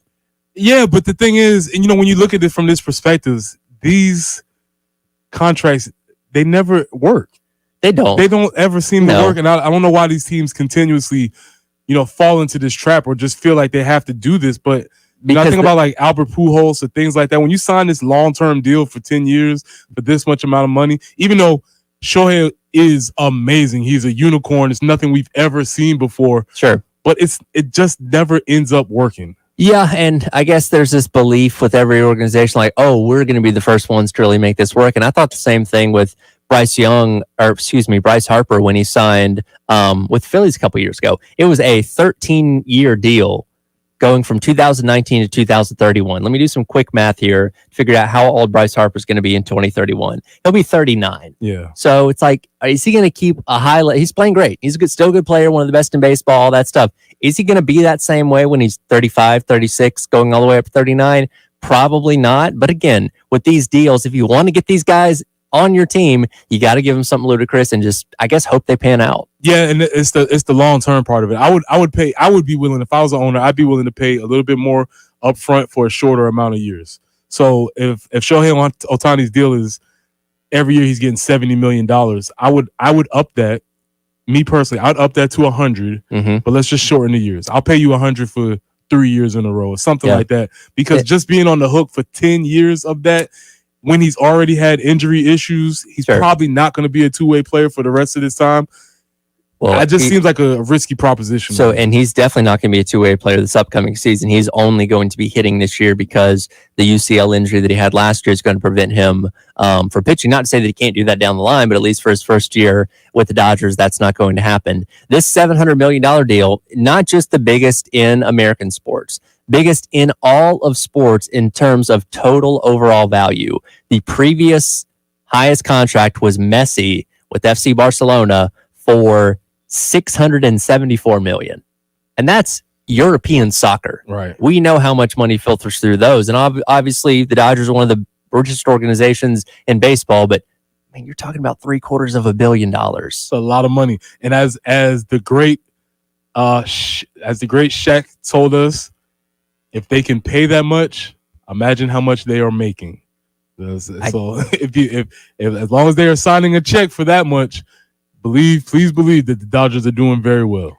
How long till we see $1 billion contract in sports? I mean, we're close because we're at 700. Sounds ridiculous to say, but we're not far. We're right there. So we're closer than we think. Now, it won't be in football though. So no, it won't be in football. Congratulations to all football players. But you think about it. Let's say that deal is 5 years away or something like that, because based on the way these numbers are going up, you would assume so. Nobody's going to get that deal on their rookie contract or after their rookie contract or something like that. So it would have to be an established athlete already at whatever respective sport. Like, we're probably watching that guy play at the professional level right now that's going to get that $1 billion contract. We just don't know who it is yet. That's a very strong possibility. But this leads into a conversation that they've been having about even the NBA. Those salaries continuously rise, and that's fine. But it doesn't seem as if there's somebody to be the heir apparent or to take the throne from LeBron James. We're still depending on LeBron to carry the league. That's true. So if there was somebody, LeBron James is worth $1 billion to the NBA, but they artificially tamp down the salary based on salary, luxury tax, and all that stuff. But doesn't seem like there's anybody coming that's of that same ilk. Yeah. And so we assume that $1 billion is coming, but one, Shohei Ohtani is a unicorn. We can't assume that that's somebody else that's coming like that. That's right. And then you look into other sports, I don't know if you see the guy. Well, more of the story. I know you're 20 ball players, get them to play baseball. It may work out better for them financially in the long run. 2 hours down, 1 more hour to go. It is the early game. He's Preston Thorne. 10. Ed Bird produced for us here on The Game and the 107.5 The Game app.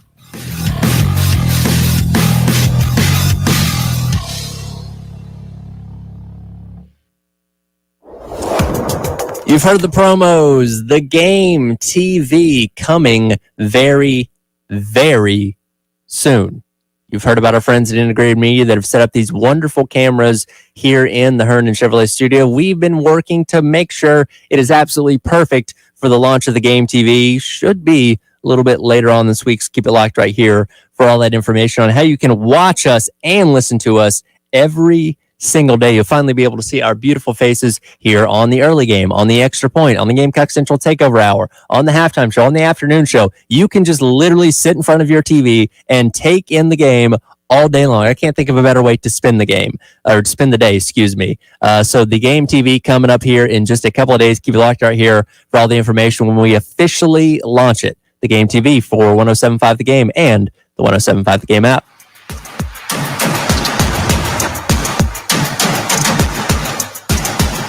.1075 The Game. Broadcasting live from the Herndon Chevrolet Studios. Discover Herndon Certified, Herndon Chevrolet's premier used car warranty. Shop with complete confidence, knowing Herndon Chevrolet has got you covered. Stop by or shop online today and see why Herndon Chevrolet makes you smile. Sponsored by Canty Foundation Specialists. Cracked concrete, sinking foundation, or need new gutters, Canty can fix it. It's that time of year. Are your gutters getting clogged with leaves and pine needles? Never risk getting on that ladder again. Canty Foundation has the best covered gutter in the industry. Visit them at cantygutters.com for more information on the gutter shutter system or call today for a free estimate. Warm up your winter with blazing fast internet speeds from BreezeLine. Get internet for just $19.99 per month for 2 years with free modem and install, plus free Wi-Fi your way for whole home coverage. Terms and conditions apply. Offer ends January 8th, 2024. Learn more at breezeline.com. What you're talking about. Sponsored by Love Chevrolet. No pressure buying. Best in class service. And a $1,000 low price guarantee. The season's always better in a Love Chevrolet. I-26 in Harbison and at lovechevy.com. Find new roads. Pete Wine Pool and Spa is your hometown hot tub dealer where sales and service go hand in hand. If you've been thinking about buying a hot tub, come check out our full line of hot tubs and explore the benefits of hydrotherapy, which includes stress relief and increased blood flow and promotes overall health and well-being. Models start as low as $5,000. Pete Wine Pool and Spa, 5541 Sunset Boulevard. You'll find us on Facebook or online at PeteLWinePools.com. All American Heating and Air's proud owners, Gene and Debbie Royer. Oh, there's many companies that don't do background checks. It's sad to say. A background check is performed on every employee that works for All American. We want to make sure that we're sending a safe person into your home and you can feel safe. Trust All American's family to help your family. Check my prices, check their prices, check my word to their word. We're a good first opinion or second opinion. When you need us, we're there. All American Heating and Air. AllAmericanHeatingandAir.com.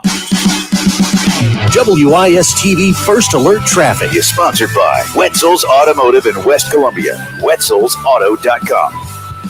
I'm taking a look at your traffic around the Midlands for your ride in this morning. For the most part, the interstate's looking pretty clean, still working a couple accidents. One is out at Longs Pond Road and Nazareth Road. Another accident on the northern side of things at Kelly Mill Road and Hardscrabble Road. And looks like we actually have a new accident that just popped up here. That one going to be out by the lake at Bush River Road and Lake Murray Boulevard. Other than that, everything looking pretty clean on the interstates for your driving this morning. Taking a look at the weather. It is still right at 39 degrees. High today is going to be 54 and sunny. 55 tomorrow, 60 on Wednesday, 52 on Thursday, and 55 on Friday to wrap up your week. Enjoy your drive in and have a great Monday.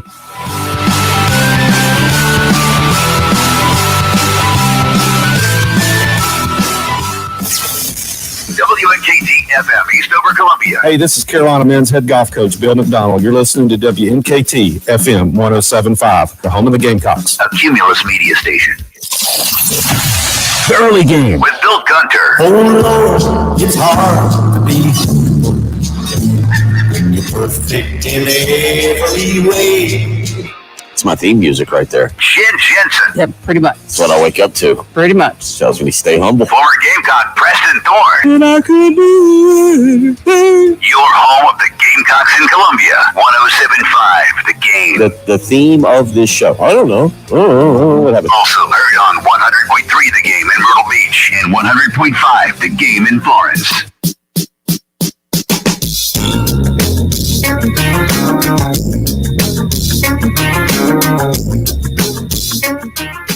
Hour number 3, welcome back into the early game. Tyler Head in for Bill Gunter this morning alongside Preston Thorne. Ed Bird producing for us on the other side of the glass. One more hour to go here. Obviously talking a lot of transfer portal and waiting to see who these official welcome homes are that Shane Beamer, or one of them that Shane Beamer tweeted out last night, and he said he expects a couple more this week, as there were a lot of guys on campus this weekend for their official visits, and I believe having a group of guys coming in tomorrow as well, as we try and finalize who is coming in from the transfer portal for the Gamecocks this upcoming season. Just checking the commercial break here. Garnet Trust, their $1 million match currently up to $518,000 raised, which, doing the math off the top of my head, would mean about $1.36 million with the money that would be matched from the anonymous donor. Still 9 more days to go, so this runs all the way up until early signing day on December the 20th, so more time to get in more there, but halfway to the goal of getting to $1 million to hopefully have a full $2 million new dollars into the Garnet Trust Fund. And then we only need 698 more to sign Shohei. Yes. We'll be close. If we wanted to sign Shohei Ohtani, we are, do the math here, 1/14 of the way there. We're almost there. Almost there. I thought it was funny. Like, look, every fan base wanted Shohei Ohtani, right? He's this, like you said, this unicorn, this specimen of a baseball player that's good at literally everything that he does.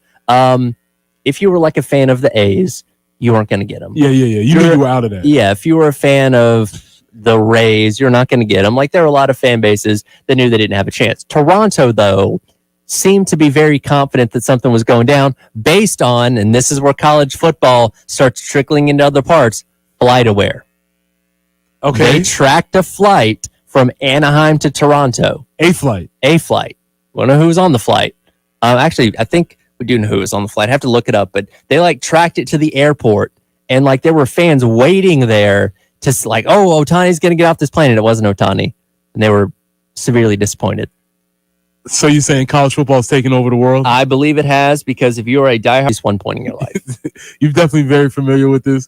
Also, as you said, it's always interesting. Everybody wanted him, and then now that they don't get him, Dodgers overpaid anyway. I don't think we weren't gonna ever do that. It's funny how that narrative shifts, doesn't it? Very, very, very quickly. But I am interested. This is what I'm interested in.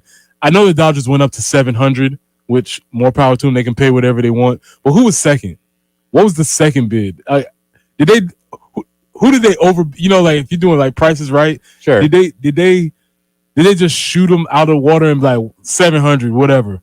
Or did somebody come in at 650, 675, 600? Because this is what I always wonder. Talk about college football. Sure. This is sort of the same college football idea. When we extend coaches' contracts and we're give them another $5 million. It's who we bidding against? I don't think there was nobody in the conversation here. So I wonder who lost out. Yeah. I imagine the Mets, the Yankees, teams like that have a very high payroll probably were factoring into this conversation some. And, obviously a lot of Braves fans, it was a pipe dream, but I'm glad the Braves didn't. Yeah, me too. Throw $700 million at someone. Much as I would love to see him play for the Braves, I'm I think we could hopefully benefit by putting that money elsewhere. Also, where do you draw the line? It's for $600 million, we're in. Yeah. 620. Well, that's my number. I would say if it was only $600 million, yeah, let's definitely do that. But I don't know. There's no way we're gonna go 650. I'm not going to bid budge Or, over. if you're an organization like the Dodgers, do you just throw out a ridiculous number that nobody's going to be able to match just to say, we're going to get him and you're not, and we'll figure out the rest later? The Dodgers threw out 700, and Shohei's agent saw it, and he showed it to them, and they were like, yeah, what? Let's go. And you don't have to uproot and move. You're just literally going, Anaheim and LA are different cities. No, he actually gets to actually live in LA. Yeah, you actually get to play for the team that's in LA, not which I don't. Why are they the Los Angeles Angels of Anaheim? Why can't it just be the Anaheim Angels? I don't know.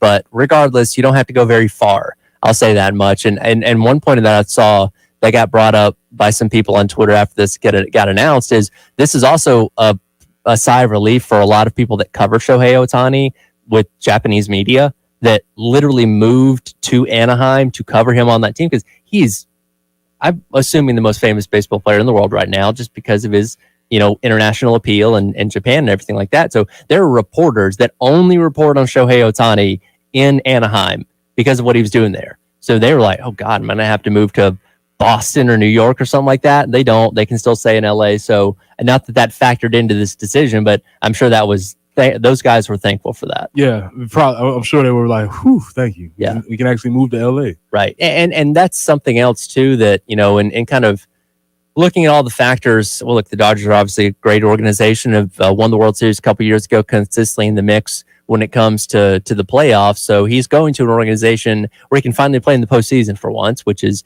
something that he just was not afforded out there in Anaheim. But another thing too that we don't really think about is the amenities that he has out there, and the fact that he lives in America and that's not his.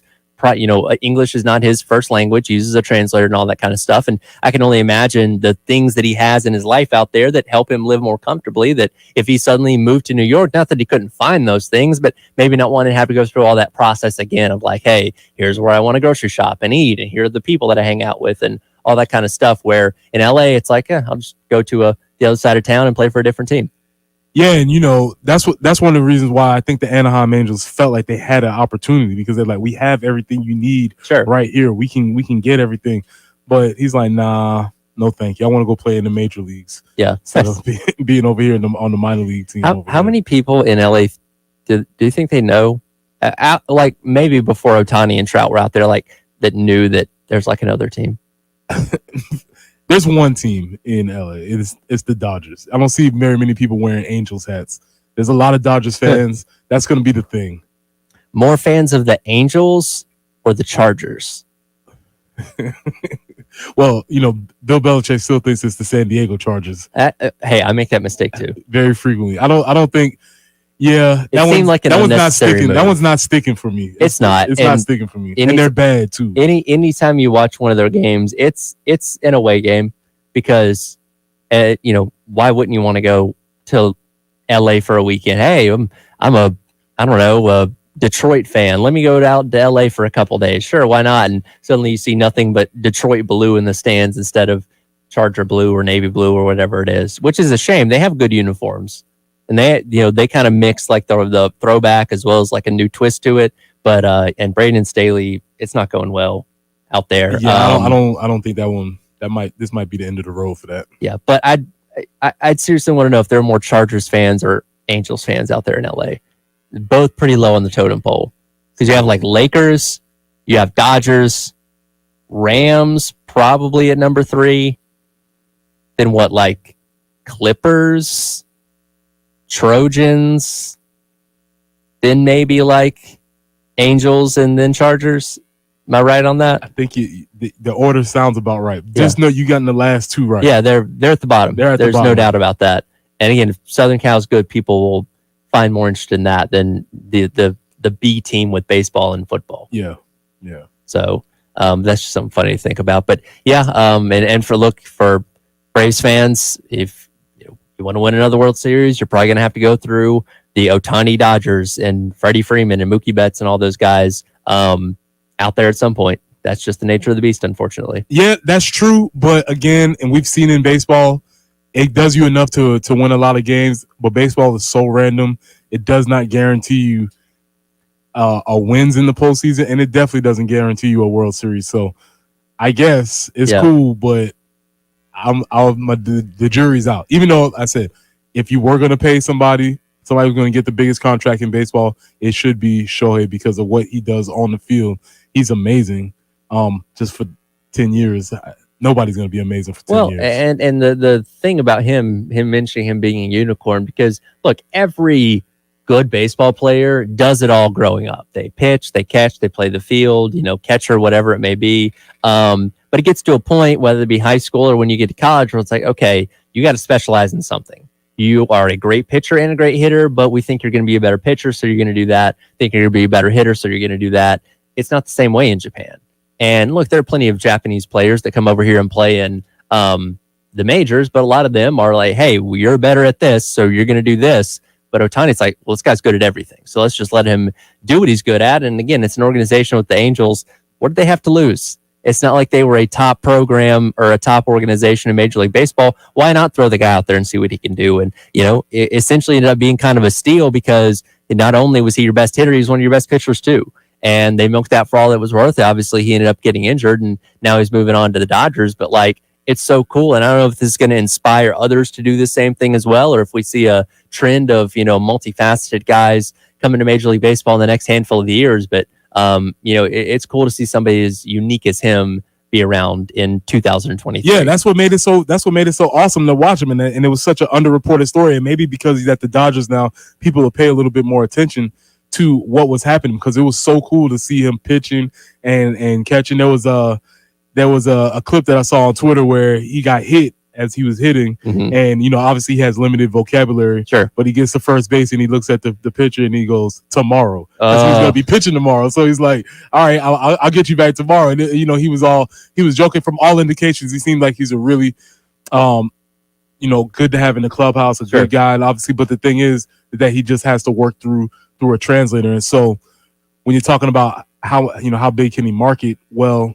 that's going to be one of the barriers that he has to have. But everything, it seems like he's trending that way. And I saw something else just kind of scrolling through Twitter this morning that, we talk about all this money that the Dodgers obviously had to take on to pay him this $700 million contract. This also opens them up to advertisers in Japan because, again, he's just got this huge international appeal, and he's the most famous baseball player in the world right now, where, while yes, that is a lot of money that they're having to play, I can't imagine what the residual effects of that with advertisers from around the country that may be advertising in the stadium, working individual deals with them, and the money that would bring in. Not to say that it's going to balance it out necessarily, but it could be a sizable chunk of change that you didn't have if you wouldn't have signed him. Also, if you think about LA, demographically, there's a huge population, a huge Asian population that are going to be, if they were already baseball fans, they may have been already Dodgers fans, but now they might want to come to the park to see the guy who represents obviously Japan, but Asians at large. I'm going to be willing to guess the opening game for the Dodgers is probably going to be on ESPN, nationally televised. Yeah. If not the opening game, at least like the first Sunday night baseball is going to be the Dodgers and whoever they're playing, and that place is going to be, Dodger Stadium's going to be slam full, and there's going to be 10 million Ohtani jerseys. I can already sense all these things coming. That will happen. No doubt about that. Absolutely. But again, biggest contract in all sports as far as total overall value goes, and we'll see what happens over the next 10 years if he lives up to the billing with it. I would suggest not. But that's just what we'll see. And with taxes and stuff like that, he's only going to get to keep roughly half of it. But that's still $350 million. That's nothing to shake a stick at. Maybe he won't be able to get Starbucks or something like that because those taxes are going to be taking out too much of his money. I think he'll be okay. I think he'll make more in one pitch than we do in an entire year put together, probably. Pretty fair. So, congratulations, Shohei Ohtani, and hope you got a bank account big enough for all that. Multiples. Absolutely. I did get a little bit of college football this weekend. The Game of Honor, Army and Navy, and oh boy, it was a thriller down to the very end. We'll talk about that coming up. It is the early game. He's Preston Thorne. I'm Tyler Head. Ed Bird, producer for us on the other side of the glass here on the Game and the 107.5 The Game app. Got a take? Hit us up on the Firehouse Subs text line. Firehouse Subs, founded by firemen. 803-404-6100. On your home of the Gamecocks. 107.5 The Game. Preston, let me tell you about my friends at Absolute Glass, the premier glass company of the Midlands, offering auto, home, and business glass repair. So if your glass is damaged, shattered, cracked, or broken, they can handle the job. They'll come to you and they'll give you a free quote for any job. That means wherever you are, whether you're at home, whether you're at work, third location, doesn't matter. They will come out to you and give you a free quote. They will replace for you for free, and they work directly with 30 to take away the headache. That means you don't have to worry about getting rid of it, taking it to the junkyard. They'll do all of that for you. Also, if you're sitting at home and looking to increase the value of that, you can replace it with new windows or mirrors. Absolute Glass will take care of that for you too. Windows, mirrors, shower enclosures, whatever, they will do it. As you hear me say all the time, if you can see through it, 10. Absolute Glass can do it. So check them out online at absoluteglassinc.com.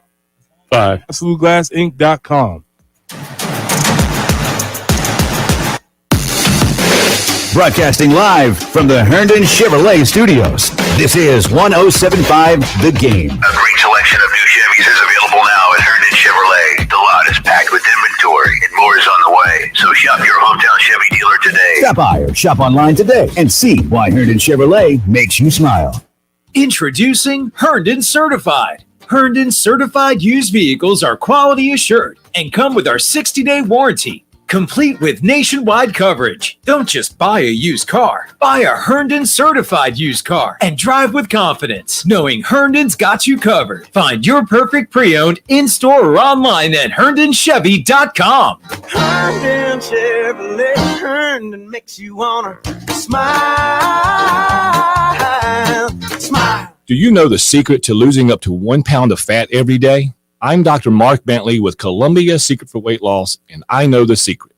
Our unique weight loss program makes it easy to lose weight, get healthy, and get your energy back naturally, safely, and effectively. If you'd like to lose unhealthy fat without counting points or calories, no exercising, no prepackaged or boxed meals, no surgery, and no hypnosis, call my office now at 803-824-4210. Hi, this is Kyle. This weight loss program sure has been great to me. I've lost 93 pounds in just 4 months, only 20 pounds away from my goal weight. It has surely changed my life. Many patients lose 20 to 30 pounds in about a month. That's a half a pound to a pound per day. For your free private weight loss consultation, call 803-824-4210. That's 803-824-4210. Or ColumbiaSecretForWeightLoss.com. Keep your heating and air system operating at tip-top performance. The cleaner you keep the system, the more efficiently it's going to run for you. We come out, we clean the coils, change the filters, put a pound of Freon in. Visit allamericanheatingandair.com to receive an instant $25 coupon toward your system's maintenance agreement. Helping your home and all that you need to put you at ease. You need us, we're there. All American Heating and Air.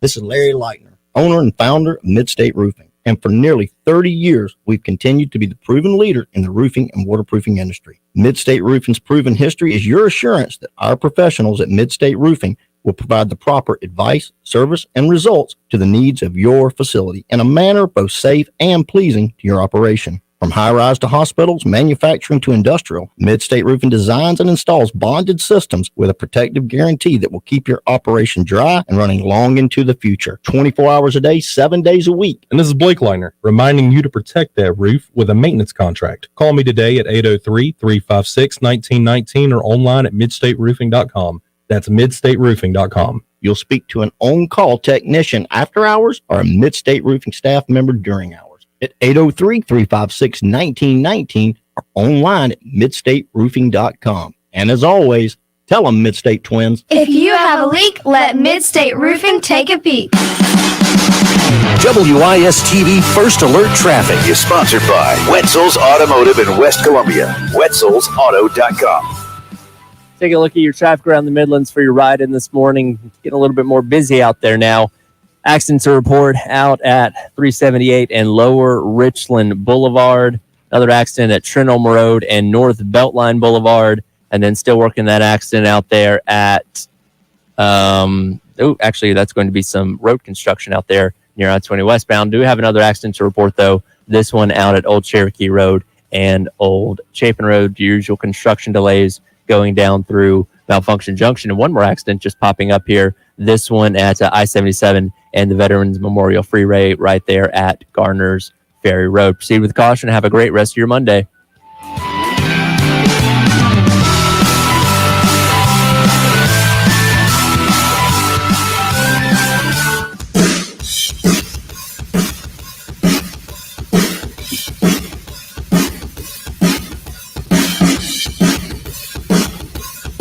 The Early Game with Bill Gunter, former Gamecock Preston Thorne, and Jen Jensen, your home of the Gamecocks in Columbia. 107.5 The Game.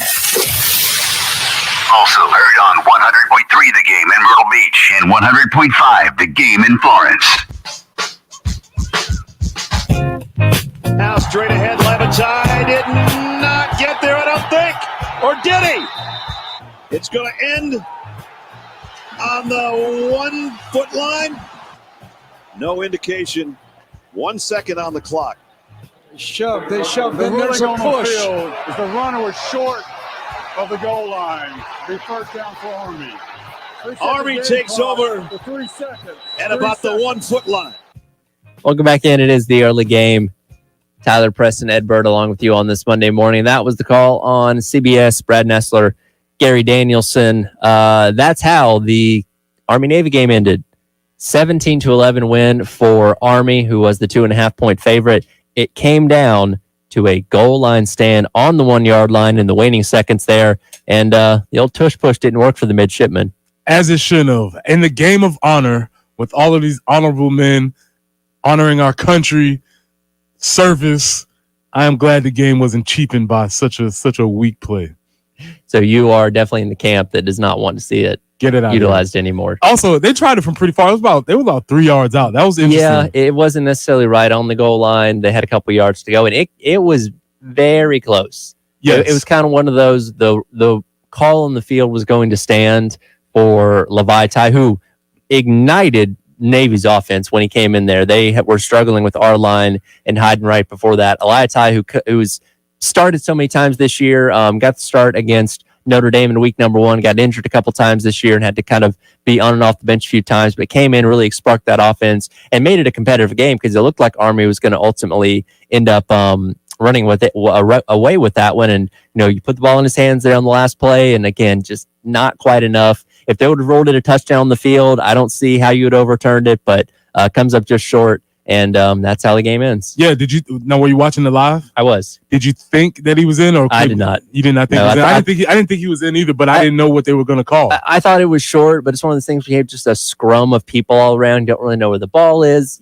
Sometimes they will call that a touchdown and see if they can overturn it on the replay. But just with all the bodies around, it was one of those things that you definitely didn't think was going to get overturned, and whatever the ruling on the field was going to stand. So another one for Army in this one, and Navy ends the season 5-7. Army going to 6-6. But just as we talk about every single year, this is just a fun game to watch. There's no talk of playoffs and NIL and all that kind of stuff. Just a true hard-nosed game of football that usually ends up being a 4-quarter fight. Last year's game went into double overtime, and again, a very entertaining one on Saturday as well. And it's so interesting how Army made a concerted effort to become competitive in this game again, because for a minute they were not. Sure. Navy was sort of beating them up, and then Army started hiring. Same thing every other program does. He started hiring people, started recruiting better, putting more emphasis on this particular game, and you've seen the tide start to turn in the Army's favor in this particular game. Absolutely, and I'm glad next year with all this changing with college football, with the 12-team playoff and so forth, this game's still going to get its own Saturday for recognition and be able to stand alone, which I think is really neat because it is truly just a special game in college football that really no other sport has something like this. It was a little different. How'd you feel about seeing it in a new site? I thought it was cool. I know they usually bounce between M&T Bank Stadium and the Link, which obviously is pretty close to both schools there. But given history in Boston, obviously, and all that kind of stuff, it makes a lot of sense. And I thought it was cool that Belichick was on game day that morning and you see him put on the old Navy helmet and actually showed some personality for once, which I don't think we've ever seen out of Bill. But it makes a lot of sense. Like if you played this game in like Kansas or something like that. That'd be a little bit random, but there's historical significance to being in the Boston area. Same thing with Philadelphia. Same thing with Maryland, DC as well.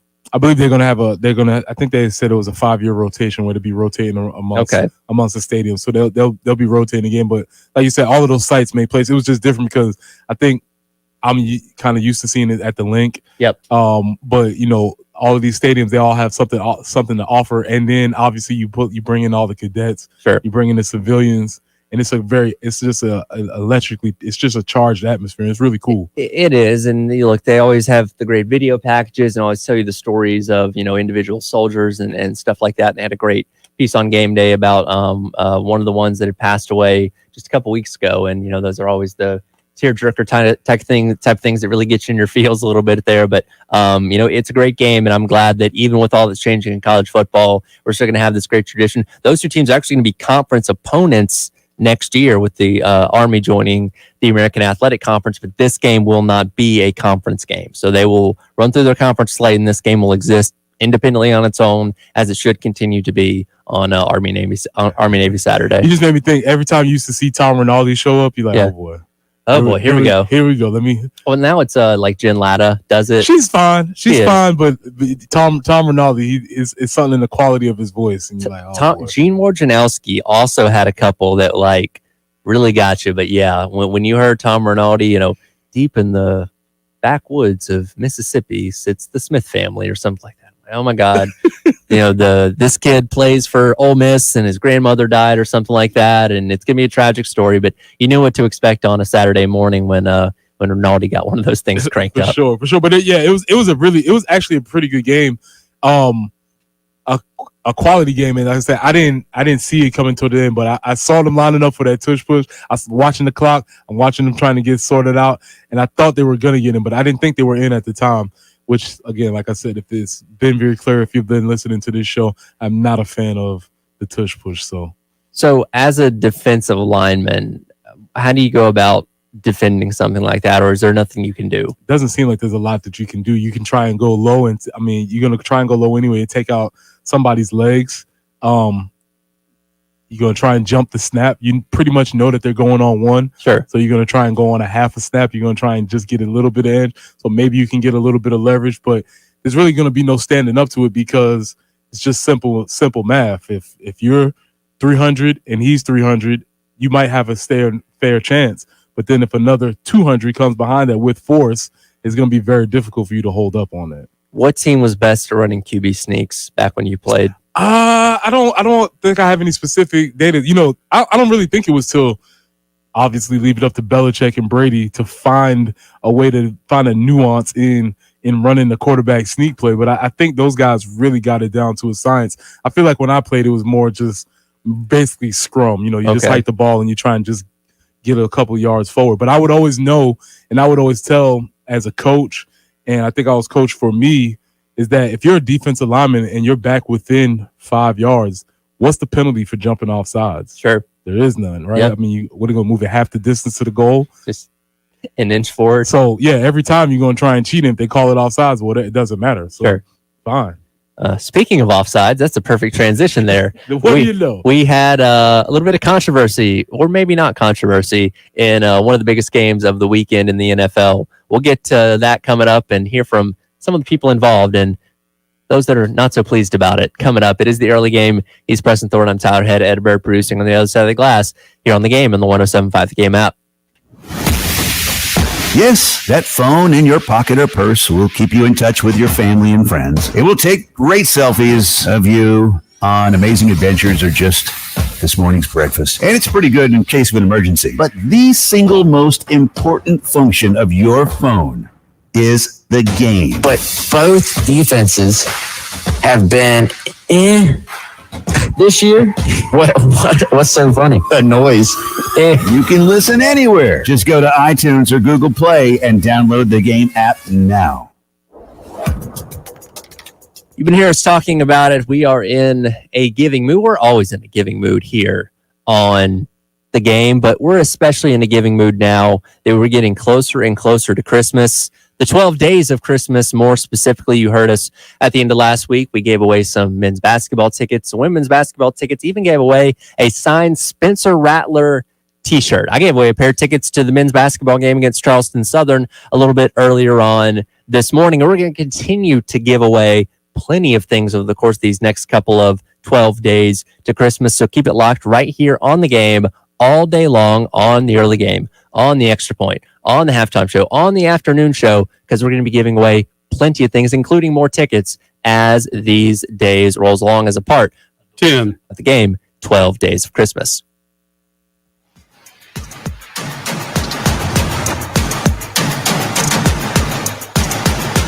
With over 100 online casino-style games, Chumba Casino is your go-to destination for nonstop entertainment. Play for fun and play for free at ChumbaCasino.com.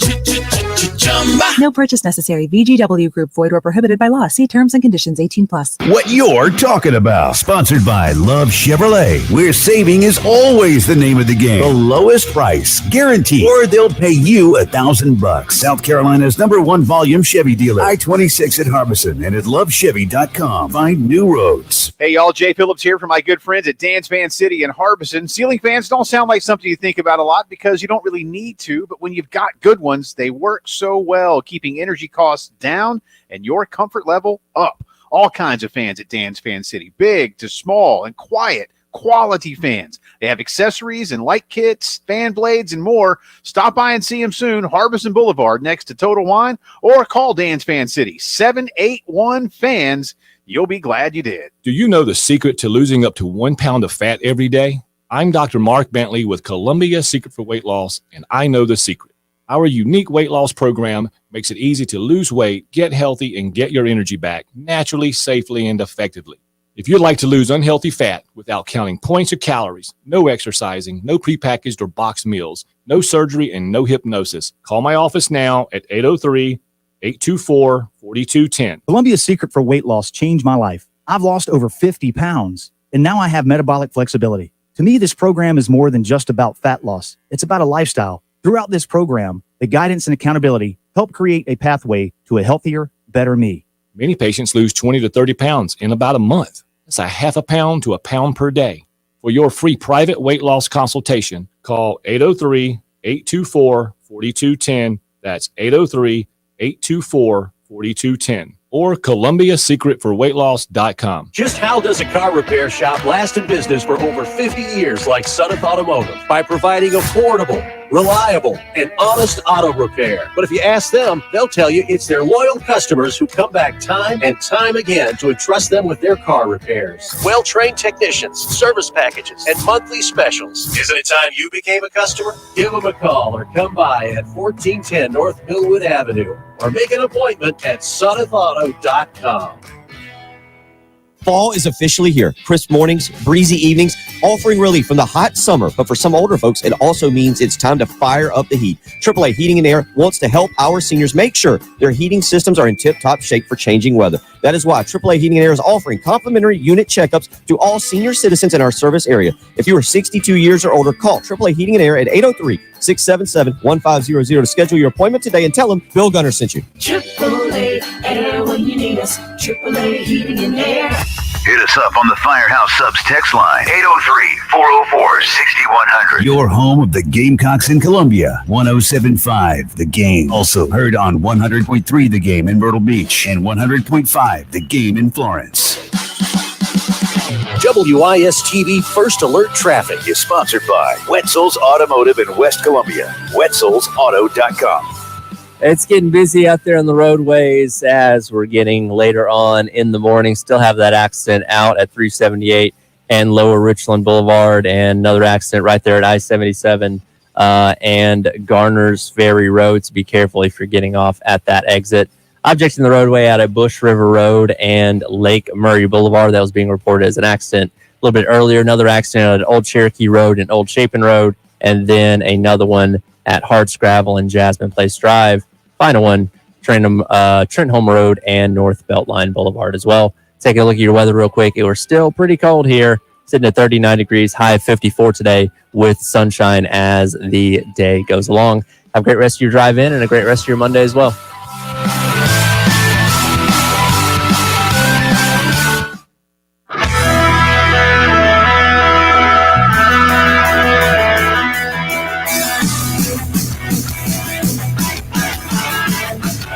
what you're talking about. Sponsored by Love Chevrolet. On your home of the Gamecocks in Columbia, 107.5 The Game. Also heard on 100.3 The Game in Myrtle Beach and 100.5 The Game in Florence.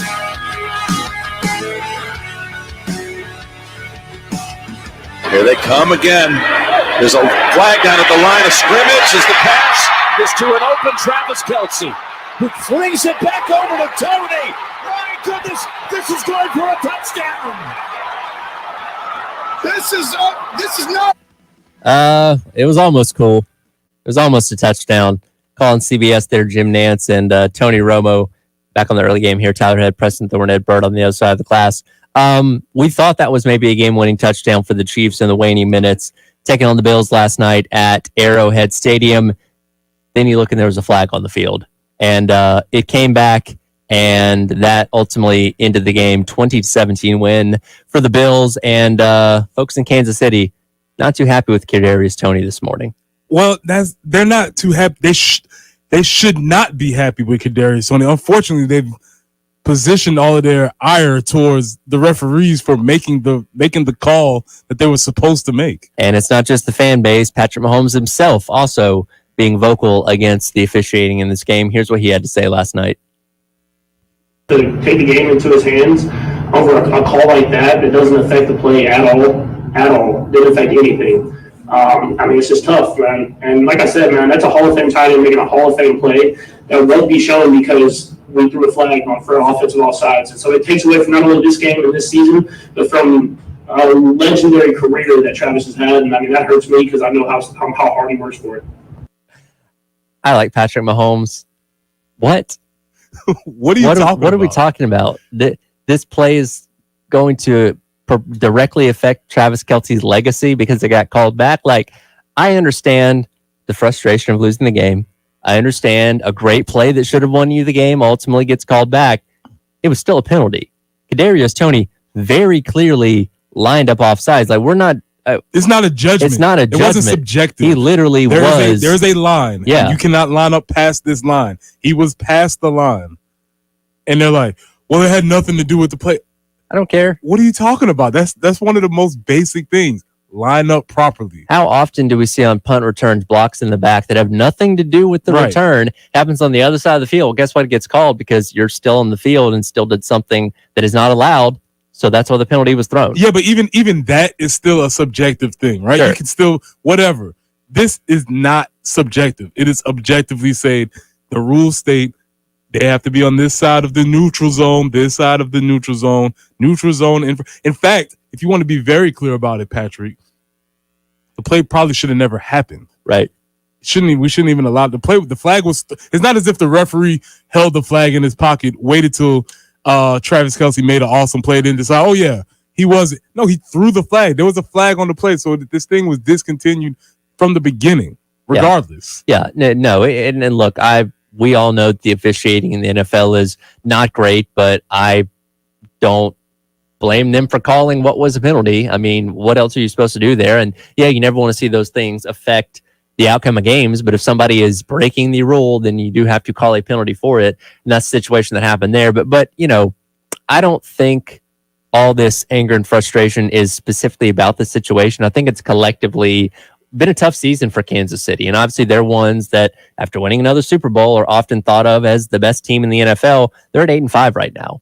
They just lost their 4th out of the last 6 games, I believe. Like, they're not in a good place right now. This receiving core, Kadarius Toney had some drops earlier in this game. Martez Valdez-Scantling a couple weeks ago against the Eagles in overtime. Like, this has been a rough season for them. And now they're looking at potentially having to go on the road in the playoffs, which is something they've not had to do in the Mahomes era. Yeah, so it's a new territory for them. And one of the arguments that they kept making was they've never made that call before. And it doesn't matter if they've never done it before. If it's wrong, then it's wrong. I guess I'm trying to understand what their argument is. You know, like, if you get caught speeding, the speed limit is 55 if you're riding out there, shout out to you. But if the speed limit is 55, maybe there's like an understanding that, you know, you can go maybe 10 miles above the speed limit or something like that. But if you're 15 miles above the speed limit and they pull you over, and you're like, that's just what it is, man. Yeah, you just broke the rule. And we're sitting here watching Get Up, and they just put the graphic on the screen of Carl Cheffers, who is the official for that game last night. Because Andy Breed brought this up after the game, saying, well, the official should have told him he was lined up offsides, which, to my knowledge, that's not the official's job to tell you. Now they will a lot of times they will say like, hey, back up. They will say that, and I would bet if we went through the game, they probably have been telling them that. Maybe. And I know they don't have to. When receivers run up to the line, they'll typically kind of stick their arm out, make sure they're in line, and maybe even get a nod of approval from the official. But what Carl Cheffer said there was that one was so egregious, there was no way to not call it. And I don't know if going back to the replay, Kadarius Toney was checking with the official before that or whatever. He just lined up and they went. But, it's not like it was a toe over the line. Like he was wholeheartedly standing, and it's imaginary line, but you can see when it lines up with football, he was definitely offsides. It's the same. So what Patrick is saying is and this is where these offensive guys think the world revolves around them. So if a defensive lineman was lined up in the neutral zone, that doesn't affect the play, Patrick? What are you talking about? Sure. Of course it affects the play because he's closer to the defensive back, and he might have that half an inch or that extra step might be able to give him an advantage. And what's furthermore, if you watch the play, Kadarius, he should have to answer for. He runs his route and he's open. Patrick doesn't throw him the ball, and Kadarius, typical wide receiver behavior, is throwing a fit over there because he doesn't get the ball. He's not blocking. He's not doing anything. Then when Travis picks the ball up and throws it to him, he catches the ball, and all of a sudden he's high stepping in the end zone. Right. Whatever, man. They didn't. You broke the rule. It's a simple rule. I'm sorry. I don't feel bad for you. Sorry, not sorry. Yeah, no, absolutely. And fortunately for them, I mean, they pretty much got the AFC West on lock, but as of right now, they are positioned as the number 3 seed in the AFC behind Baltimore and Miami. And again, if they continue to win and do make the playoffs, then they are potentially going to be looking at going on the road for the first time in the Mahomes era. On the flip side of this, what a big win for the Bills, a team that has had so many ups and downs this season. Obviously, Miami doing a very great job and leading the division right now at 9-3. This was kind of a make or break game for the Bills. They wanted to stay in it and wanted to stay with a shot at making the playoffs. They really needed to win this game out there in Arrowhead, and they did that. Still got a little bit of work to do, but they're still at least in the running as of right now to potentially make the postseason. Yeah, so the Bills got a big one. This is becoming these two teams are starting to play some really interesting games. It's like their 5th game in like the past 3 or 4 years, and all the games seem to be pretty interesting. How they turn out, we seem to talk about them, but the Bills needed that one in order for them to continue the season, because I do still think that they are a very good team. They've caused some bad breaks.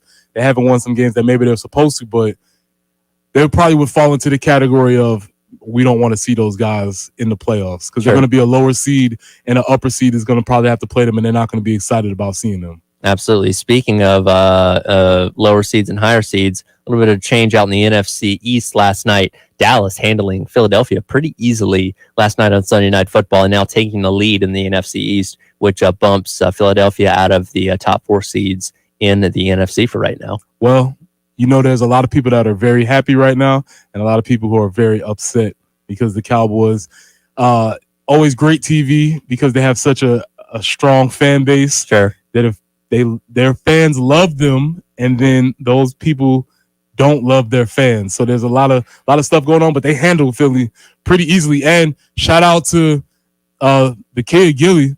Shout out to Gilmore. Stephon Gilmore played an amazing game. I mean, he had recovered fumble, turnovers, was pretty much in lockdown corner on AJ Brown all night. Tremendous game. Absolutely. Not helping the cause for the Eagles of the narrative that they can't seem to be really good teams is they lose pretty convincingly to both the 49ers and the Cowboys in back-to-back weeks after picking up that win a couple weeks ago against the Chiefs and the Bills. So definitely a bit of a Jekyll and Hyde season for the Eagles in 2023. Come back and wrap up today's edition of The Early Game. He's Preston Thornton. I'm Tyler Head. Edward on the other side of the glass here on The Game on the 107.5 The Game app. The game will be at the beach, in the PD, and the Midlands. That almost covers the whole Palmetto State. In Columbia, 107.5 The Game. Also heard on 100.3 The Game in Myrtle Beach and 100.5 The Game in Florence.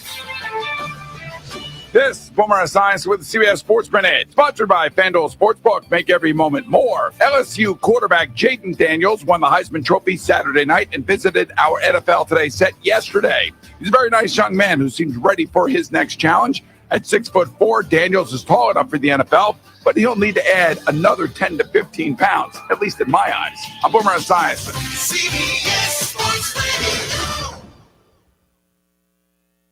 As the weather gets colder, the NFL offers Stay Hot on FanDuel. Right now, new customers get $150 in bonus bets with any winning $5 moneyline bet. That's $150 if your team wins. If you've been thinking about joining FanDuel, there's no better time to get in on the action. The app is so easy to use. There's a wide range of betting options, spreads, player props, over-unders, and more. So visit FanDuel.com/win and kick off the NFL season. That's FanDuel.com/win. FanDuel, official partner of the NFL. Must be 21 plus in President's Day. We're off on the wager. FanDuel is offering online sports wagering in Kansas under an agreement with Kansas Star Casino LLC. First online real money wager, only $5 pregame money line wager required. First online real money wager, only $10 first deposit required. Bonus issued as non-withdrawable bonus bets that expire 7 days after receipt. See terms at sportsbook.fanduel.com. Gambling problem? Call 1-800-GAMBLER or visit FanDuel.com/RG in Colorado, Iowa, Michigan, New Jersey, Ohio, Pennsylvania, Illinois, Kentucky, Tennessee, and Virginia. Call 1-800-NEXT-STEP or text NEXT-STEP to 53342 in Arizona, 1-888-789-7777 or visit ccpg.org/chat in Connecticut, 1-800-9-WITH-IT in Indiana, 1-800-522-4700 visit KSGamblingHelp.com in Kansas, 1-877-770-STOP in Louisiana, visit mdgamblinghelp.org in Maryland, visit 1-800-GAMBLER.net in West Virginia or call 1-800-522-4700 in Wyoming. Help is here. Visit gamblinghelpma.org or call 1-800-327-5050 for 24/7 support in Massachusetts or call 1-877-8-HOPE-NY or text HOPE-NY in New York. Clogged, overflowing gutters can cause thousands of dollars in damage to your home's foundation.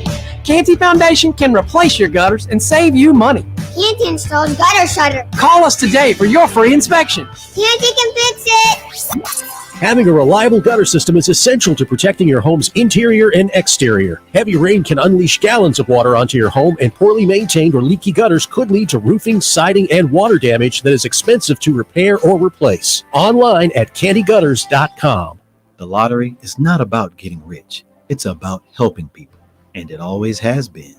The lottery is what helped raise the Great Wall of China, build the roads of Rome, and today in South Carolina, it's what generates millions of dollars each year for scholarships like the SC Hope, Life, and Palmetto Fellows. The South Carolina Education Lottery is investing in you. Visit sceducationlottery.com/betteryou to learn more. As a mom, comforting my family is what I do best. Vicks Vapor Stick provides soothing, non-medicated Vicks vapors in an easy-to-apply stick. And it dries fast, so there's no mess. I use it to comfort myself and my family. Thanks, Mom. Vicks Vapo Stick, soothing comfort for the whole family. And when you need more comfort for yourself, try Vicks Vapo Shower for steamy Vicks vapors. Use as directed. Vapo Stick for use ages 4 and up. Vapo Shower use for adults only. Heart failure, carpal tunnel syndrome, shortness of breath, stomach issues, lower back pain. How does it all add up? If you have heart failure and any of those seemingly unrelated symptoms sound familiar, it's time to talk with your cardiologist and get the full picture. They may add up to transthyretin amyloid cardiomyopathy. ATTR-CM is a rare and underdiagnosed disease. Recognize the signs and discuss them with your doctor soon. Learn more at connectwithyourheart.com. That's connectwithyourheart.com. Sponsored by Pfizer.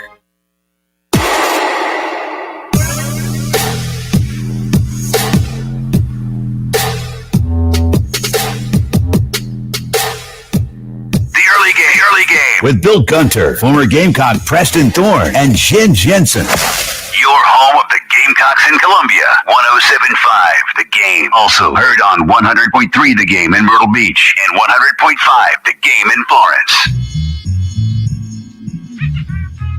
Welcome back in is the early game. Tyler Head, Preston Thorne, Ed Bird producing on the other side of the glass with you for a few more minutes. We're jumping in to the extra point and looking up here on the TVs on SportsCenter. It's funny enough, that's actually what I want to talk about. Showing Bronny James, who made his college debut yesterday for Southern Cal as they took on Long Beach State, a game that the Trojans lost 84-79. But the biggest story there is Bronny James getting on the court for the first time after suffering cardiac arrest back in July. And we all remember that scary situation when he was at practice there for Southern Cal and didn't really know what the future of his, basketball career was going to be after he recovered from that. Was able to get out there, played 17 minutes last night, ends up getting 4 points and ultimately starting his college career. And, obviously a big crowd out there in LA to watch that, including his dad and family there to in the house to see it happen. Yeah, it was really cool scenario to see everybody that was there watching the team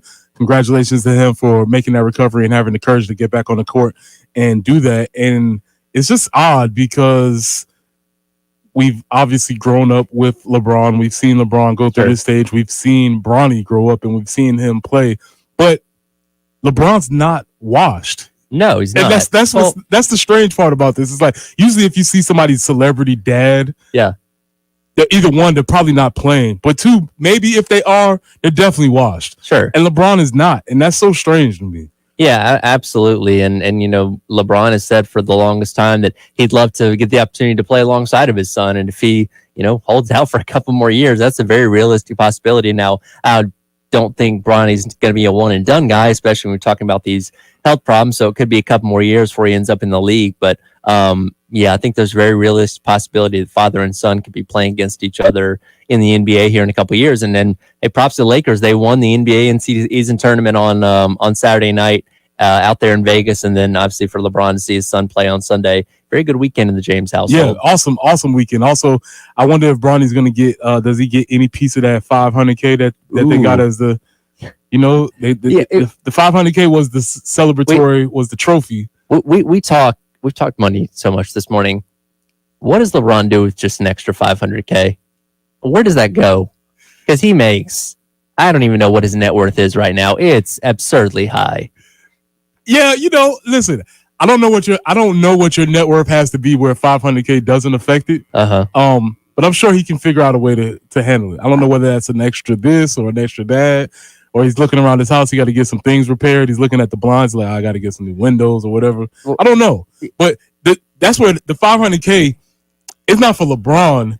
It's for that 12th man on the roster. Oh yeah, who's making obviously he's making better money than most of us. Sure, but like $500K for some of those dudes is like yes. And you know what? I want to give props to the NBA when they announced this in-season tournament back in whenever it was before the season started. I was like, I really don't know how this is going to go. And not that I've been locked in on it, but I've tuned in here and there and kind of kept up with it. Like the atmosphere and environment that this has created, plus the incentives of the total points scored, obviously the bonus of $500,000 for the winning team. Like this has really gotten good, engaging basketball in the early months of the season. And the NBA regular season doesn't really matter. As long as you're not actively trying to tank, you're probably going to make the playoffs. So having this built in to create that excitement in November, in December, where the games are otherwise meaningless, I got to give my hats off. They actually did a pretty good job. Yeah, and to build on that, I would say props to LeBron for embracing it, because at his age, he could just be like, it doesn't matter. It's a new thing. I don't need to do this. I'm playing for the playoffs. But he and his team took it very, very seriously, and they ended up winning. So shout out to him being an ambassador for the league. And that's why we talked about earlier, who's going to be the next guy, because we can't just keep counting on LeBron to sell the league, because he's getting up there in age. His son was just playing college basketball. Yeah, no, absolutely. And it's funny. His son now has more points scored in college than LeBron did. Yeah, this is true. But no, it is. And look, basketball is such a star-driven sport that, you have LeBrons, you have your James Hardens, you have your Steph Currys. And whenever LeBron does ultimately decide to retire, those guys are still going to be big names and big deals. But again, basketball got so fortunate to pretty much go seamlessly from the Michael Jordan era to the LeBron era. And obviously LeBron took him a little bit of time to ascend to the greatness that he's gotten to, but everybody thought he was going to be that next guy, and he ended up being that. So, and every single year, the number one draft pick, Wembanyama, this past year, hey, he's he's going to do that, and it's too early to tell as of right now. So, if LeBron were to retire in 3 years, I don't know who that number one guy would be, but it would certainly be some kind of drop off when he does decide to hang it up. Yeah, we could say it's too early to tell. You're right, but it wasn't too early with LeBron. It wasn't. We knew. Yeah. We knew, and we've known all the way. Along the lines. They were selling out high school gyms at that, back in 2002, 2003 to see this guy play. And I don't know if we may ever see somebody that captivates the nation quite like that as a high schooler. I say this all the time, but I put them in the same category. I put LeBron James, Bryce Harper. Very similar guys to people that it's just amazing to me that you could be projected to be the golden child, the greatest of all time, all of these overhyped, and then you actually live up to the hype. That to actually do that is amazing to me. Yeah, absolutely. And, Bryce Harper, we talked about getting one of those massive contracts from the Philadelphia Phillies, just a couple seasons And ago. he actually performed on the field. He's performing well, and we'll see what kind of level he continues to play at. But, there's a reason guys are called generational talents for a reason, because they don't grow on trees. They don't come around every single day. And LeBron definitely is that guy, and could be playing alongside of his son here in just a couple of years. Yeah, we're gonna see if he can. If it's not even about can he hold out, can Bronny make it? There's a couple of factors, but it's definitely setting up that way. Absolutely. Well, Preston, always a pleasure being in here. Bill will be back in tomorrow, and we got a couple more days before we get to Chris. 20. As Bill has some more days that he's going to be taking off. But that'll do it for today's edition of the Early Game. Good job, Ed Bird, on the other side of the glass, producing for us. Coming up next is the 10 on the game and the 107.5 The Game app.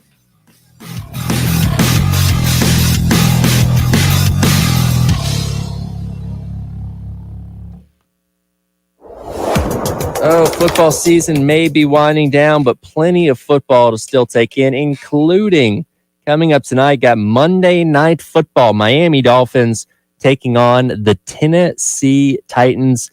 Kickoff for that is about 8:20 tonight.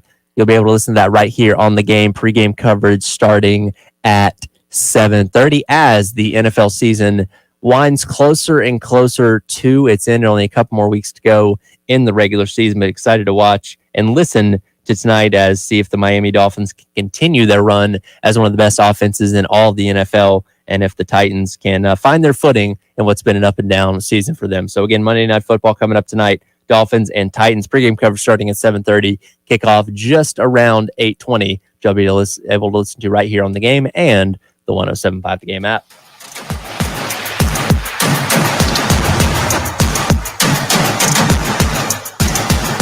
.1075 The Game. Broadcasting live from the Herndon Chevrolet Studios. Discover Herndon Certified. Herndon Chevrolet's premier used car warranty. Shop with complete confidence, knowing Herndon Chevrolet has got you covered. Stop by or shop online today and see why Herndon Chevrolet makes you smile. At Take 5, they're faster than you think. That means they'll change your oil and have you back on the road faster than it takes your fancy designer half-calf heavy cream no-whip mocha latte to get cold. Just sit back and relax while their fast, friendly team does all the work. Take 5. The stay in your car 10-minute oil change. Call Lawyer Lisa. Experience the difference with Lawyer Lisa. Hi, this is Lisa Hosteller-Brown. Do you know the difference between a revocable trust and an irrevocable trust? The difference could easily save you hundreds of thousands of dollars in long-term care costs. Visit lawyerlisa.com to schedule a consultation today. Call Lawyer Lisa. Experience the difference with Lawyer Lisa. 7511 St. Andrews Road, Irmo, South Carolina. Daddy, you need a trust. Hello, my name is Joe Wilson, Member of Congress. I'm honored to serve the people of the 2nd District of South Carolina and want to make sure you know that our office is here to help you. Red tape can be overwhelming, so if you need assistance with veterans benefits, Social Security, Medicare, or other issues, please contact the office at area code 803-939-0041 or the website joewilson.house.gov. We are here to help you. Paid for by official funds authorized by the House of Representatives. Christmas is right around the corner. Finished your shopping for her? Probably not. Have no fear. Rejuvenation's Medical Spa is here. The Pioneer Medical Spa in the Midlands has gift certificates for every price range. Now get off your lazy butt and call 781-1201. WIS-TV First Alert Traffic Is sponsored by Wetzel's Automotive in West Columbia. Wetzel'sAuto.com.